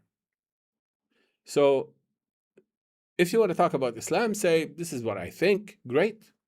Don't represent your opinion as this is what Islam is all about. This is what Islam teaches. No, that's what your understanding of Islam is. So I hear a lot of people who are engaged in da'wah and go to churches and talk about Isa and talk about, this is very popular now, how important Isa is to Muslims and that kind of thing. Islam teaches, no, Islam doesn't teach that. Say, this is what I believe or what I understand from my limited awareness of what the Quran says. Because anything that includes the sentence, in the sentence, the verb believe, any sentence that includes the verb believe should come from the Quran. And if you're not 100% sure that the Quran can back you up with solid evidence, solid, not assumed evidence, don't say this is what Islam or what the Quran says. Say, this is my understanding of the Quran or Islam. You're not a scholar. This is what we're saying. Doesn't mean you cannot speak, but speak with modesty, presenting your opinion, not representing Islam. Because by representing Islam, you may be misrepresenting Islam, and therefore turning off a huge number of people. I hope you appreciate what I'm saying. So we're trying to be part of the solution. If you want to train people in colleges, I don't have a problem with this, but train them to have modesty in presenting their own understanding, not what Islam says or what the Quran says. Here's a classical example. So falsifiability, I call it the asymmetry of proof. What does that mean? In his book, The Logic of Scientific Discovery, in 1934, this is a really important person in my opinion. His name is Karl Popper. I've talked about him before. I can't remember the exact number of the segment. Karl Popper argued that no amount of positive observations can definitely prove a universal theory, but a single counter-observation can refute it. So I've used this example before. If I told you everything in this room is black, and you present me a single tissue paper that's white, you've just disproven my claim. So if you see everything in the room and it turns out to be black, and there's nothing else to see anymore, that means the field of observation is closed, then you can say, yeah, you're right. But when we're talking about absolute truth related to the Qur'an, related to the universe, related to what Allah is teaching us, the field of observation is never closed. Let me repeat it. You need to absorb this. So here's an example to kind of simplify it. If someone comes to me and says, all swans are white, and then he starts showing me one photo after another, and he can show me 100 or 200 or 1 billion white swans. Did he prove it to me? The answer is no. Because the next swan might be black. So he did not prove his statement, all swans are white. I'll give you some clear examples in the next couple of slides. But I want you to understand the concept.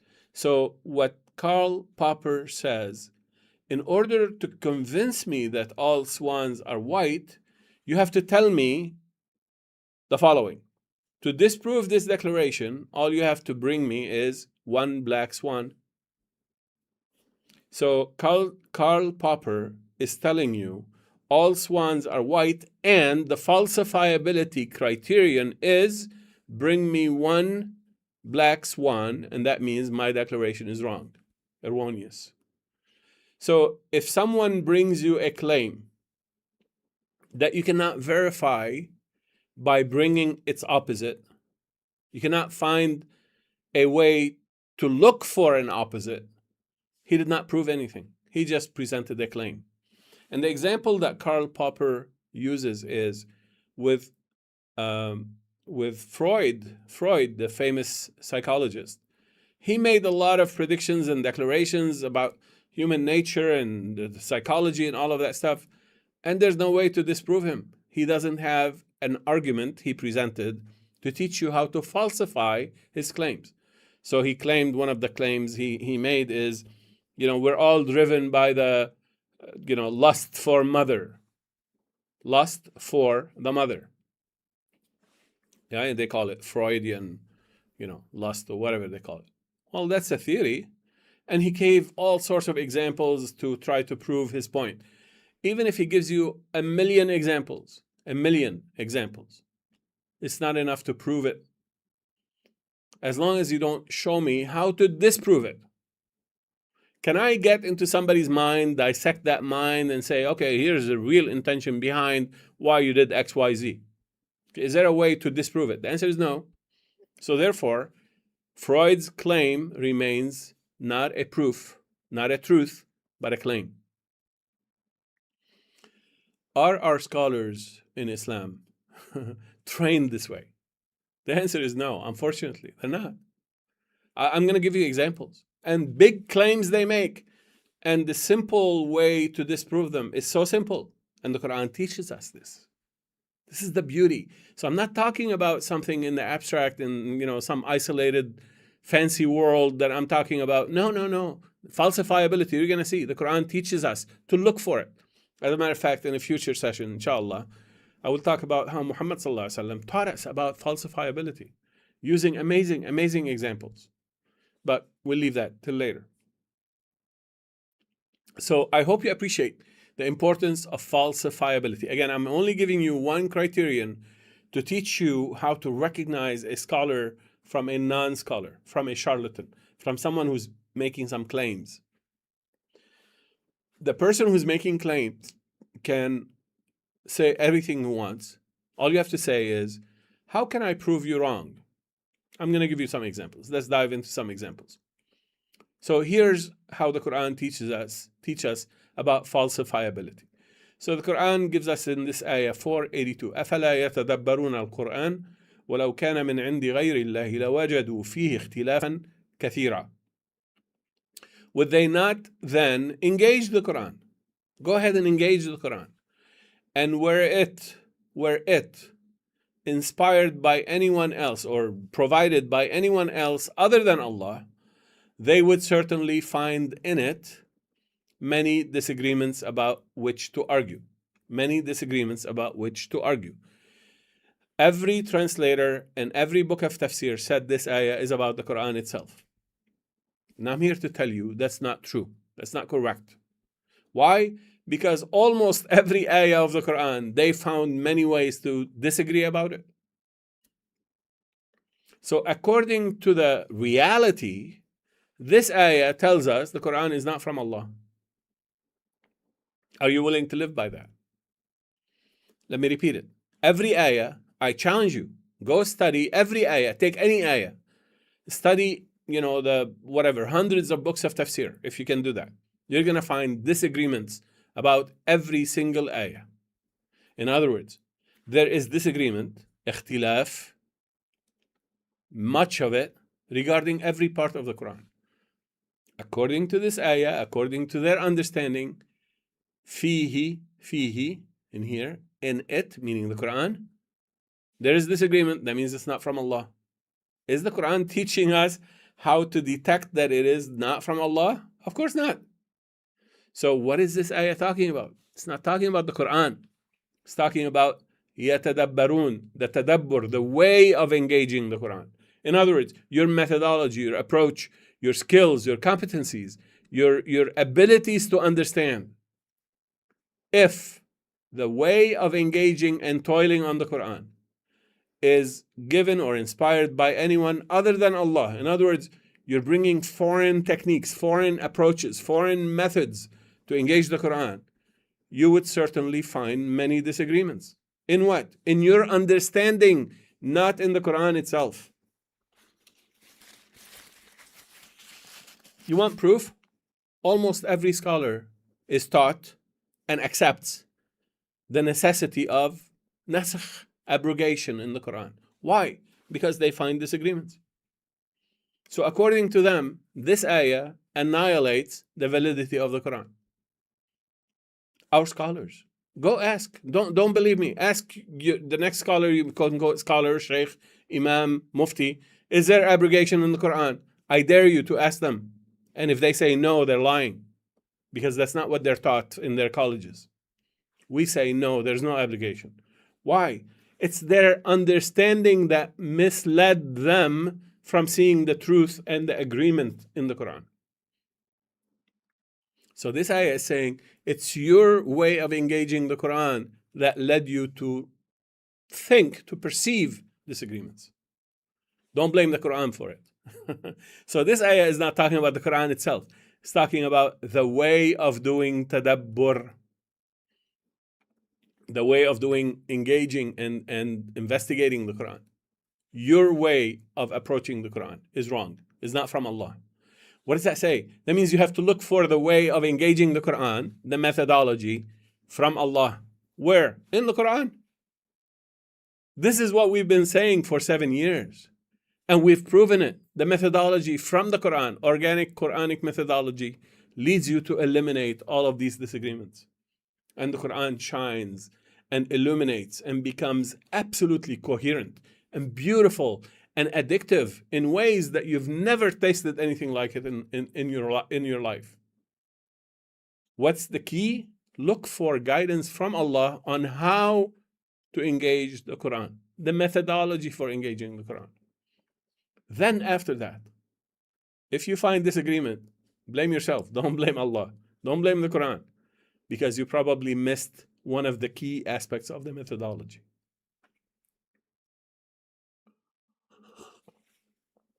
I'm going to give you quickly some examples to show you that this is not just fluff talk. So we take specific provable proclamations that we've made on the Marvelous Quran channel. We said, Imra'at with a long ta, this is the orthography of this word with a long ta, spelled in the Quran with a long ta, is different than Imra'at with a round ta. The long ta indicates subordination. That means this woman is subordinated to another man. So in order for the Quran to relay this fact to us, it uses the long ta in the spelling, in the orthography of this word, Imra'at. This was back 7 years ago when we first started this channel. I can't remember the segment name, I think YT15 or something like that. We proved it, we showed, we went through every single occasion in the Qur'an. Again, this is a closed room now, the Qur'an. The text of the Qur'an is closed. We have 6,236 ayat. We can survey every one of them. If I cannot find imra'at with a long ta that violates this, I can certainly say this is a rule. Because the Qur'an is closed. It's not open-ended. The Qur'an is closed in terms of its text, number of expressions, number of sentences. Every time imra'at with a round ta, she's an independent woman. She doesn't have a man controlling her. Again, I'm not approving or disapproving of that status of subordination. I'm not talking about that. I'm saying the Qur'an is using the spelling to relate to us that this woman is under the subordination of another person. That's all we're saying. So again, not approving or disapproving of it. It's not a value judgment. We're just saying the spelling indicates semantic difference. So can we prove it? Yeah, I just gave you the example. How can you disprove? What is the falsifiability criteria? Go find in the Quran imra'at with a long ta that's provably an independent person. You can't, because the Quran is closed. So the methodology allowed us to issue a declaration, a rule that is 100% falsifiable, but we cannot falsify it because we can't find a counterexample. I hope you understand. This is a good way to extract truth. This is a scholarly work. People who did not notice this pattern, or people who argue despite the full provability of this declaration, are not being scholars. People who are reluctant to come to support this way of thinking are not scholars. Let me repeat it. I need them to hear it. People who are reluctant to run to support this type of thinking, this type of knowledge, this type of ilm, people who are reluctant to run to support this ilm are not scholars. They're afraid of the truth because they're afraid of what it'll do to their own reputation. They're afraid of what it'll do to their own number of followers, to their sources of income, whatever. If you see the truth and you see the provable tons of evidences that we've provided and declarations and discoveries and disclosures we've shared on this channel, and if someone is reluctant to come to support fully what we're talking about, they're not scholars. They're liars. Call them whatever. Lazy, not courageous, whatever. Yeah, but they're not scholars. I hope you appreciate the seriousness of what we're talking about. Is this going to impact your afterlife? You'd better know it. You'd better know it, because Allah teaches us you have to come to support the truth, even if against yourselves or against your families. Those who are reluctant to support the truth, and we've given hundreds of such disclosures, and we call them gifts and disclosures and whatever, like this. The scholars, so-called scholars, who are not coming to support, they're hiding behind ignorance. Oh, I didn't know, or I'm not watching. Yeah, you are watching, and we know that. Let's give another example. Every claim requires at least 2 pieces of evidence.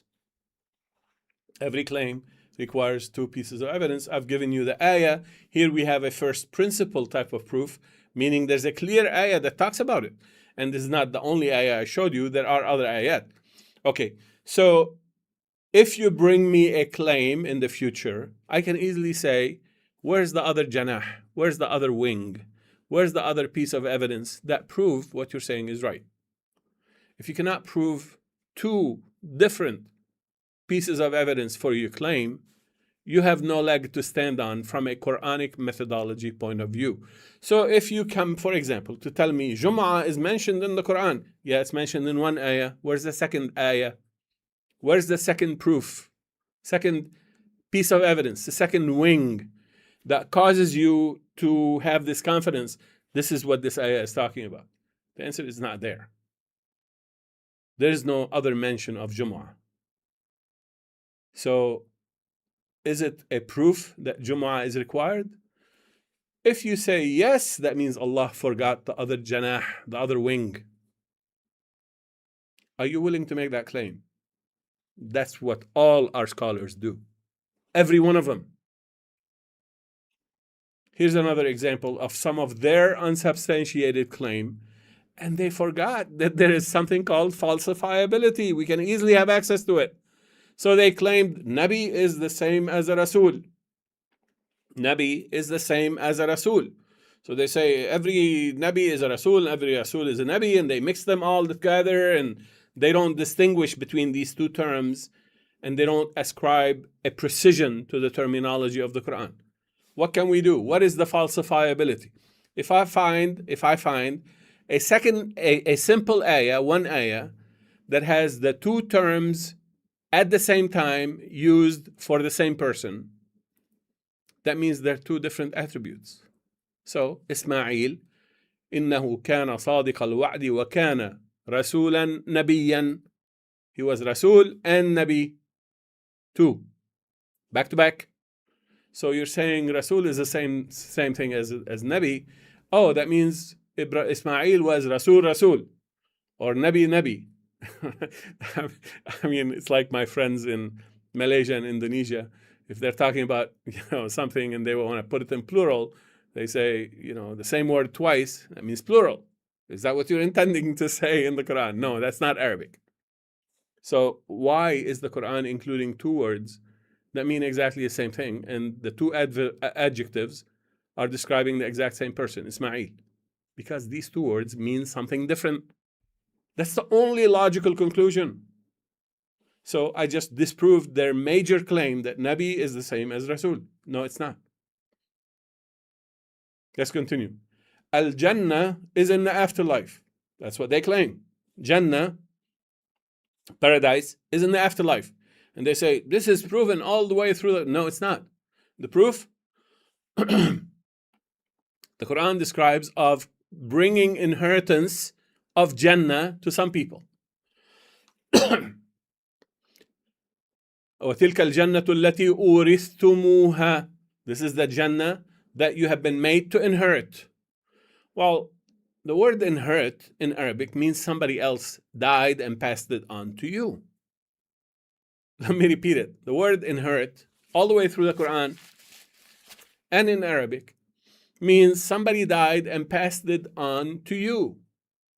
It's used cohesively, consistently across the whole Quran to mean inheritance in the way we understand it. I inherited this shirt, this jacket. That means somebody died and I received it after him. Okay, Jannah. So Jannah has been inherited from others. What does that mean? It's not in the afterlife.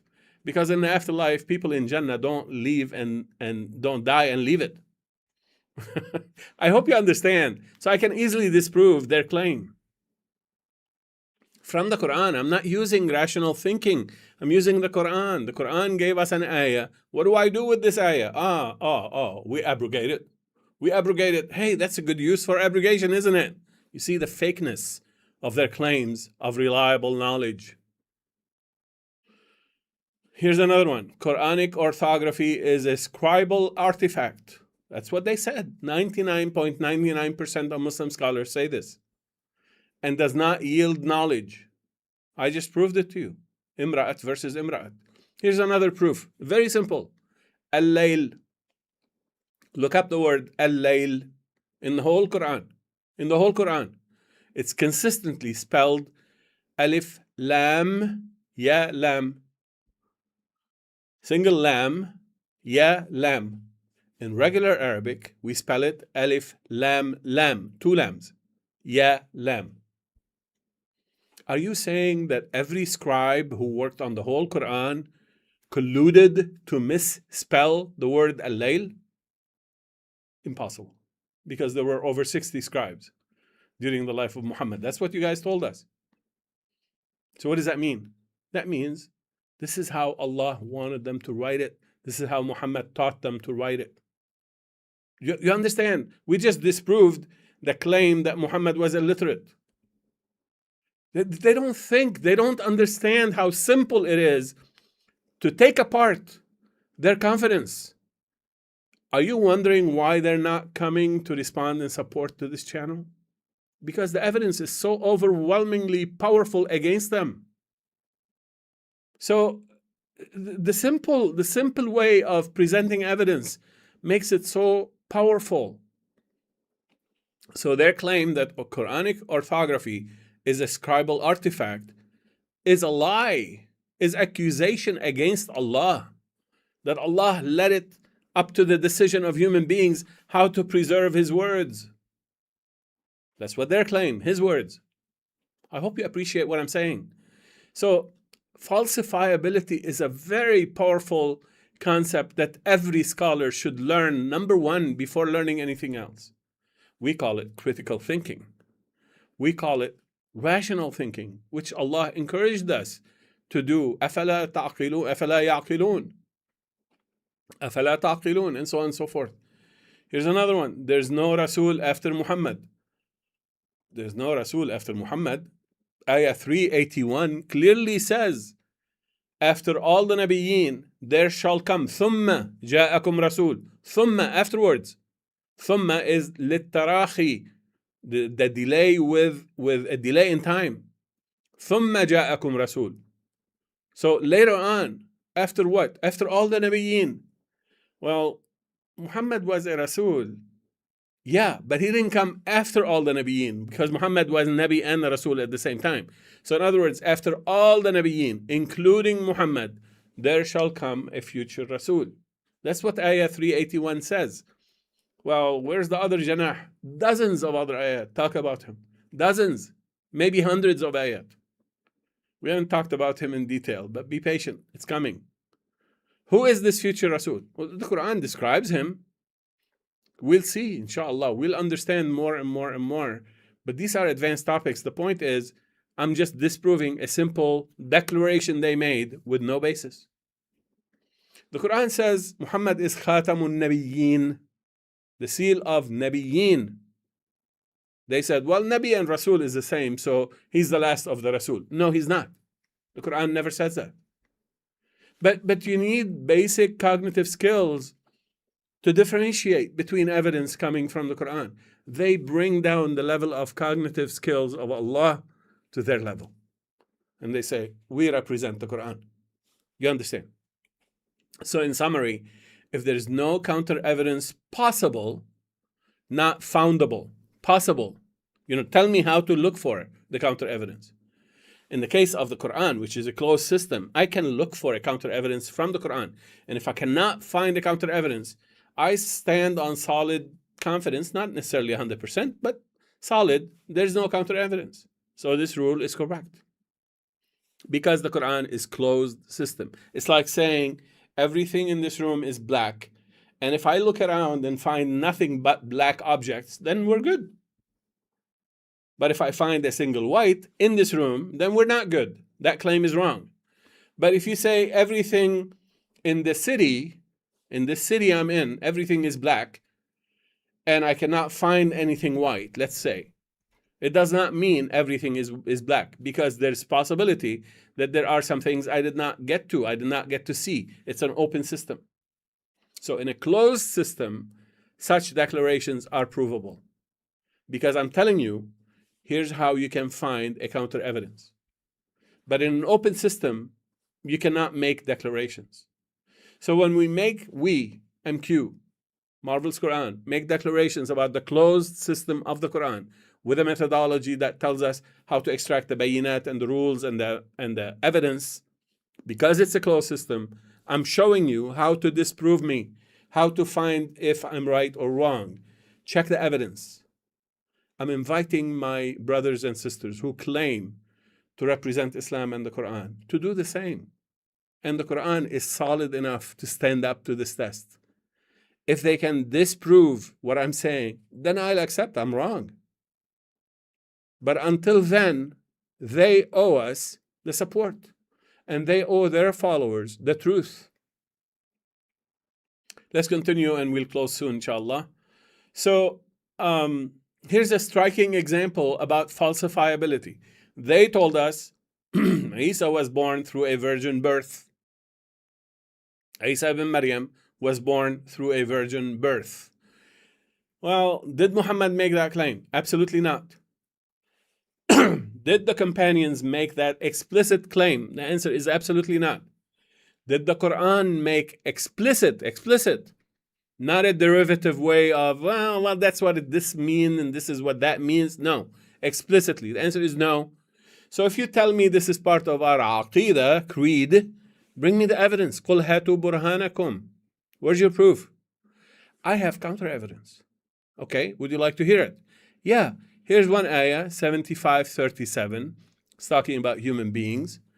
أَلَمْ يَكُ نُطْفَةً مِّن مَّنِيٍّ يُمْنَى. I'm going to let Sahih International do the translation so you don't think I'm playing with the translation. Had he not been a sperm from a semen emitted? Sperm, male or not? You tell me. This is what Sahih International. By the way, all the interpreters, all the translators said the same thing. I think nutfa means the fertilized ovum, egg. But still, I'm going to go with their translation, sperm. So Isa was not an insan, was not one of the people mentioned in this ayah. And by the way, there are 11 additional ayah confirming that every human being is created from nutfa. 11 plus 1, 12. Is that enough counter evidence for you? In the absence of Muhammad explicitly saying it, in the absence of the companions explicitly saying it, and in the absence of the Qur'an explicitly saying it. Why are you still holding on to that claim, to that lie that Isa was born without a father? Don't bring me half-baked ideas of what this ayah mean and how that ayah mean. Don't bring half interpretations customized to your liking. I'm saying explicit. If it was a miracle, don't you think Allah would have mentioned it explicitly? They don't want to bring the evidence. They don't want to face the evidence. They don't want to face the truth. What do you call those people? Call them whatever you want, but not scholars. I hope you understand. But here's another ayah, again, that confirms in the affirmative that Ya ayyuhan nas, again, I'm going to let Sahih International give the translation, not me. O mankind, indeed, we have created you from male and female. We have created you from male and female. And they say we means Allah. We say no, but that's fine. That's not the point. Created you from male and female. Who? Mankind. What do you do with the story about Adam, Dr. Hany? I don't know. Ask them. What do you do with this ayah? What do you do with the story of Isa being without a father? Ask them. Either this ayah is lying or the claim about Isa being without a father is lying. Is a lie. The same thing with Adam. We explained Adam in a totally new, creative way, very solid, plausible way, which is Adam is like a mathematical variable. It's not the same story given in the Bible of the first person on earth. There's nothing like that in the Qur'an. The Qur'an doesn't talk about the first person on earth. The Qur'an talks about Adam as a variable. We have a whole segment about Adam. Please refer to it before you criticize me and attack me.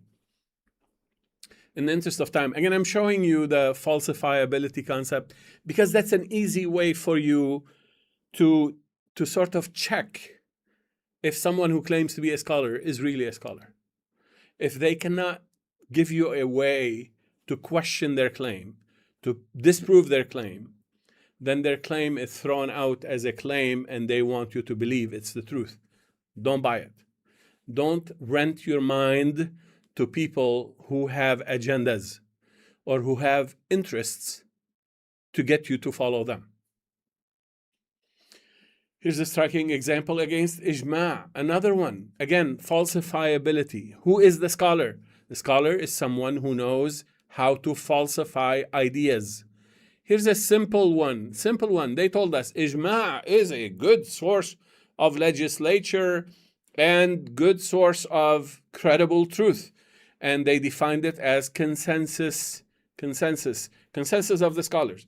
Okay, well, here's a secret. They don't tell you. There's not a single issue where there is full consensus. Ijma' means full consensus, not majority. We're not talking about democratic election. Ijma' means full 100% agreement. There's not a single issue in Islam where there's 100% agreement, including the word Allah. There's no 100% agreement on what the source etymology of the term Allah. Do you want more than that? There's not a single issue. Ask them.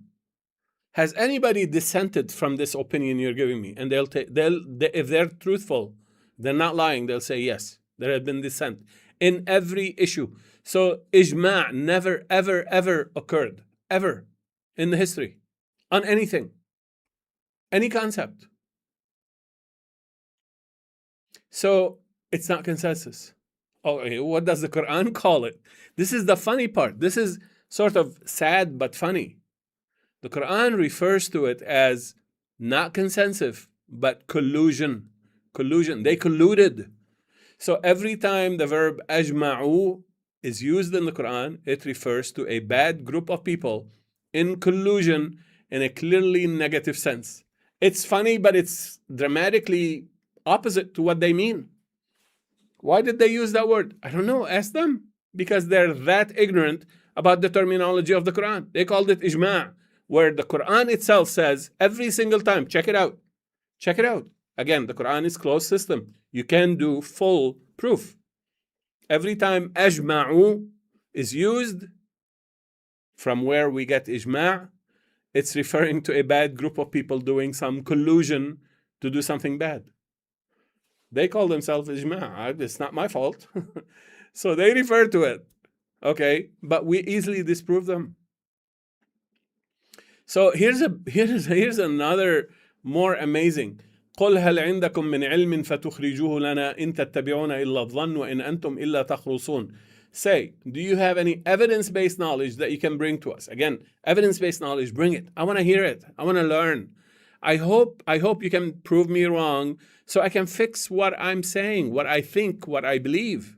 Great. Evidence-based knowledge, ilm, not opinion. Don't bring me this person said, that person said. You have no justification to follow except guessing. You only follow guess. And you are not but speculating. You're only speculating. Here's the beautiful ayah. Say, to Allah belongs the delivered argument.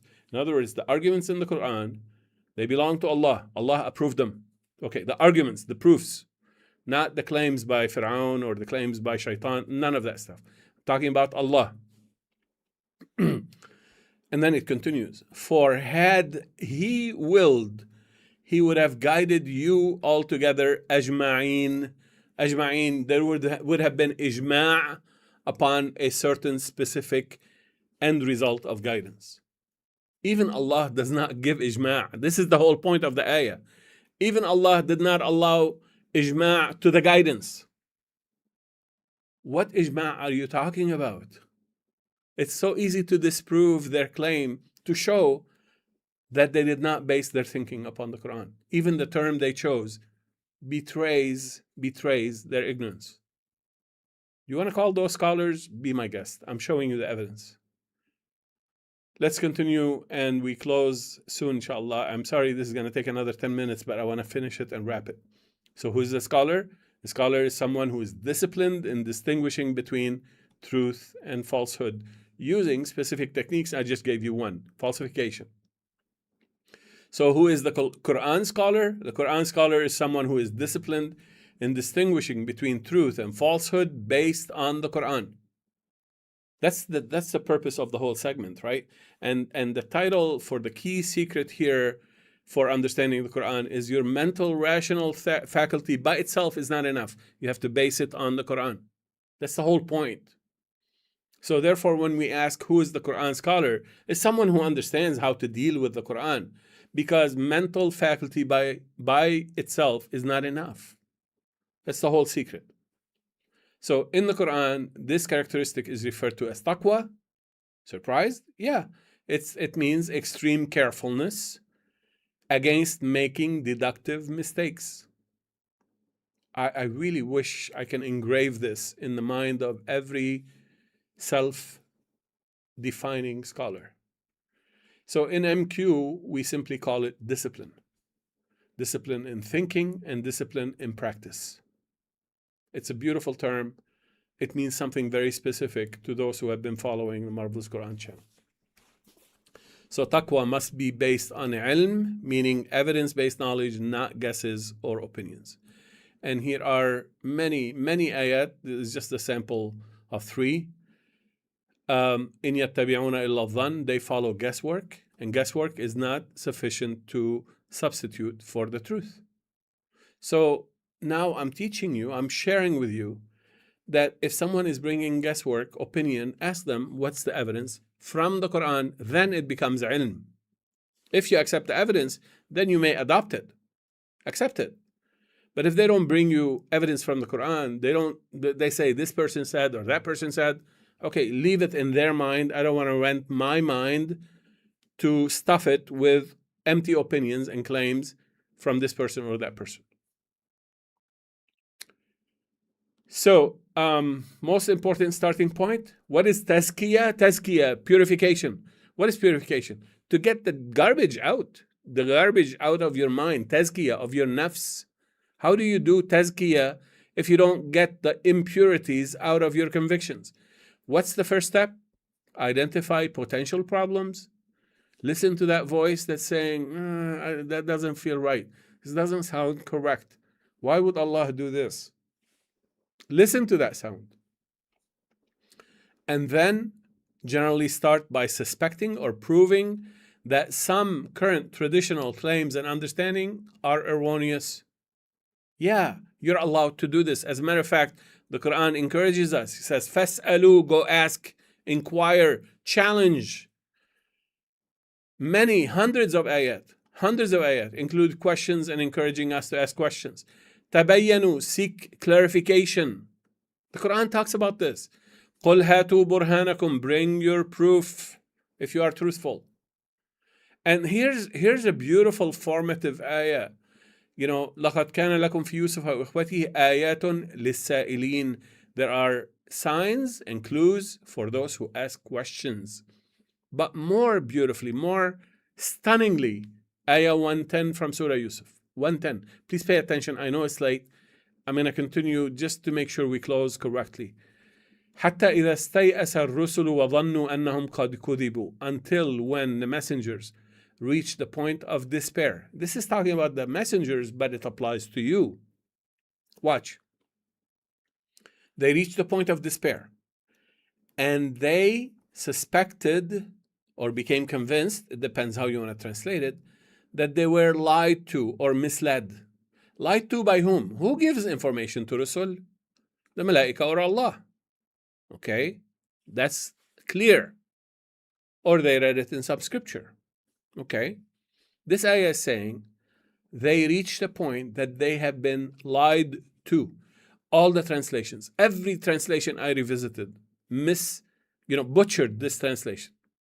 Butchered this translation. The word in Arabic, kudibu, they were lied to. Don't believe the translations, they're wrong.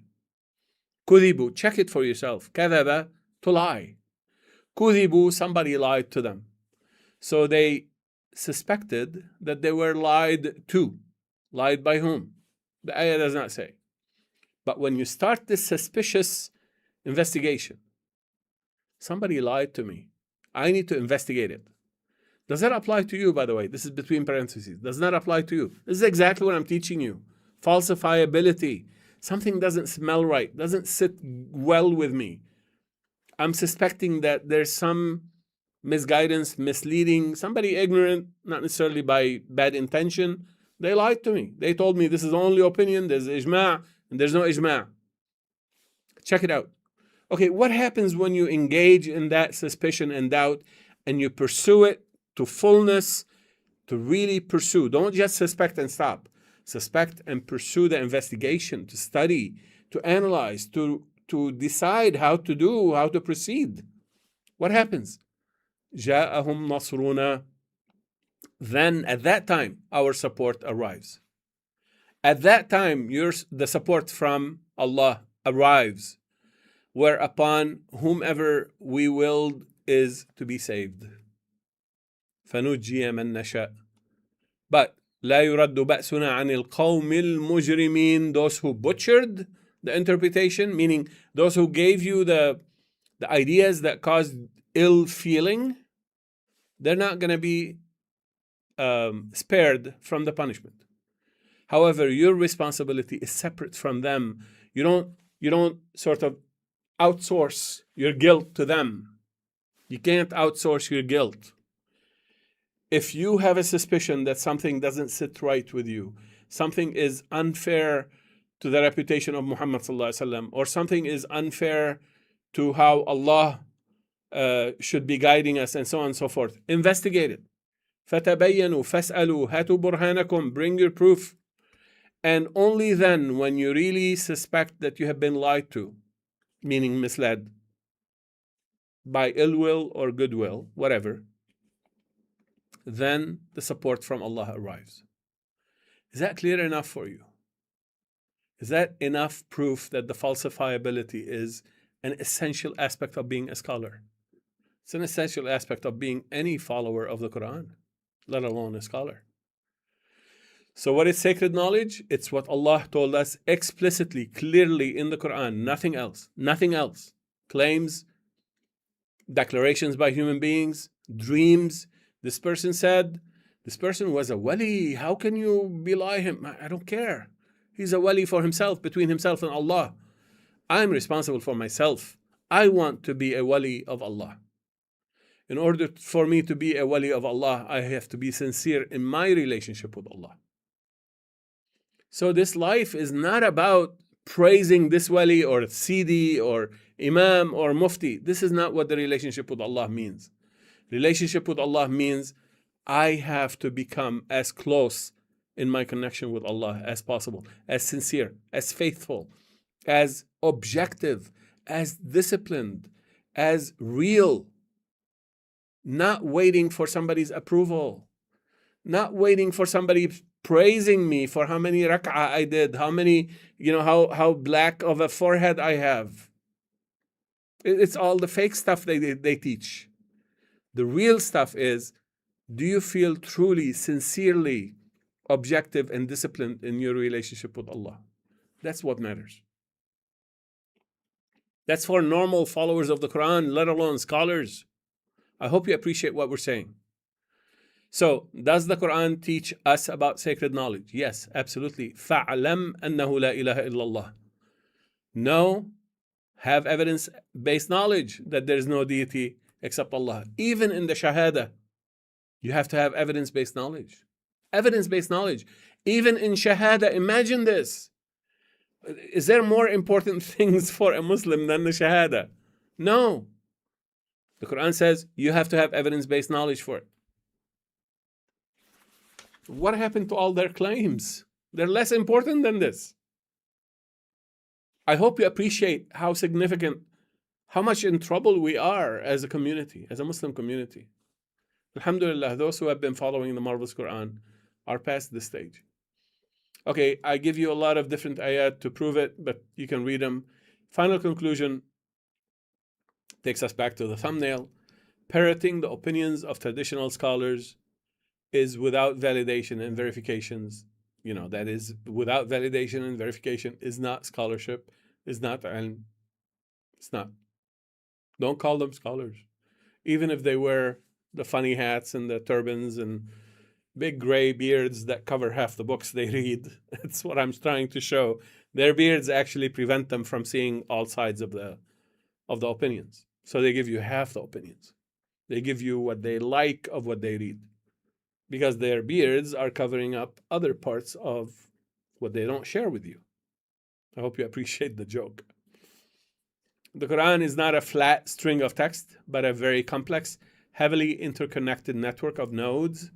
It's a weaved network, not a flat text. And by the way, AI is a lot better at analyzing the Quran than any other human being. And you just heard me say something that should scare a lot of people. The Quran is actually a better tool to analyze the Quran than any human mind. Why? Because that's how the Quran is created. What does that mean for the future? Think about this. Sit on this. Reflect. Reason alone, which is the subject of the whole series, this is the third key, remember. Reason alone can lead you to recognize that there is a single deity, but reason alone is not enough to understand. Understanding comes from outside yourself. So all of these steps that we talked about, the competencies, it's all to get you ready. It's like cleaning the antenna, cleaning that satellite dish so that you can receive. That's it. The reception of the ilm comes from outside of you, from Allah. I hope it's really clear. Reason alone is all preparatory work. It's like, a tennis player preparing to go to a, international championship. They spend months preparing and doing all the work. And does that guarantee success? No. The ultimate success is during the match. But what about all of the prep work? All of the prep work is to get you ready. In this case, to get you ready to receive from Allah. So again, in here, 5 specific things. We've talked about this before in the case of Ibrahim. 5 specific things you cannot receive through reason alone. Where do you receive them? From the Quran. Does that mean you can just read the Quran and get... No, you have to follow the steps that we talked about, have the skills, understanding, verification, falsifiability. So if you want to understand what happens in the afterlife, you have to have the evidence of the Quran explicitly telling you what will happen. Don't believe their claims of what happens according to the biblical afterlife model. Afterlife. Okay, the final slide, conclusions. All preachers and scholars are already obsolete. This is what we talked about last segment. Why? Because they have just not realized it yet. They're just not aware how far behind they have fallen, how unprepared they are for the task at hand. And by the way, the vast majority of their followers are getting ahead of them. They're getting ahead of them in cognitive skills. There's a huge migration out of Islam among the educated classes, but that migration has been silent. I know this doesn't please me, but this is the problem we're trying to deal with on this channel. We have to fix the ways we're presenting Islam and fix the ways we're understanding the Quran, the major and explicit, exclusive text of the Islamic community. Anyway, every Quran student and lover is required to engage the Quran. This is not just for the scholars. This is not an optional thing, not just in this life, by the way, but also in the afterlife. Oh, Dr. Hany, we're not going to have access to the Quran. Yes, you will have access to the Quran through the future students of the Quran.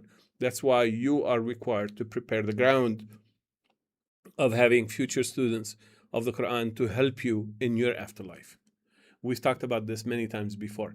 Finally, you may receive directly from Allah only in the absence of shirk.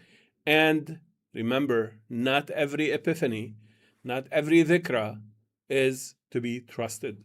What does that mean? That means you have to have a methodology to teach you how to engage the Quran properly, to validate and possibly dismiss some bad ideas that may occur to you. So the final invitation, I let the Quran say it. قُلْ يَا أَهْلَ الْكِتَابِ, O cohorts of the scripture. Which scripture? Includes the Quran, by the way. Come. Let's agree on a balanced word between us and you, that we don't worship except Allah. No books of seerah, no books of hadith, no this person said that, no that person said this. No, just Allah. And we don't associate with him no one to bring the same level of authoritativeness as Allah, and that we should not take each other as lords who are intermediaries to Allah. What does that mean? No other human beings can come between me and Allah in my relationship with Allah. Is that simple enough? Come, let's discuss it. Let's find common solutions.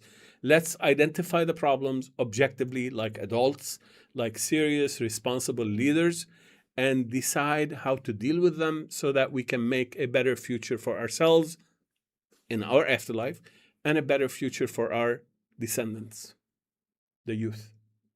I hope you take my invitation. I hope you accept it with the intention it was meant to be. I'm sorry this has been 2.5 hours long, but like I said, I wanted to close it and put a complete wrap on this presentation. Hopefully that it was well received. I really appreciate your attendance and your presence with us and your patience, even though it's been a long presentation. If you can, please, after the session ends, drop down and put a comment. I would really appreciate it. Also, join us on the website if you can, www.marvelousquran.org. And I really appreciate your sharing with us your comments and your comments and questions on the chat. And inshallah, we will respond to most of them under the comments. We close with the dua. أعوذ بالله من الشيطان الرجيم. بسم الله الرحمن الرحيم. الحمد لله الذي هدانا لهذا وما كنا لنهتدي لولا أن هدانا الله لقد جاءت رسل ربنا بالحق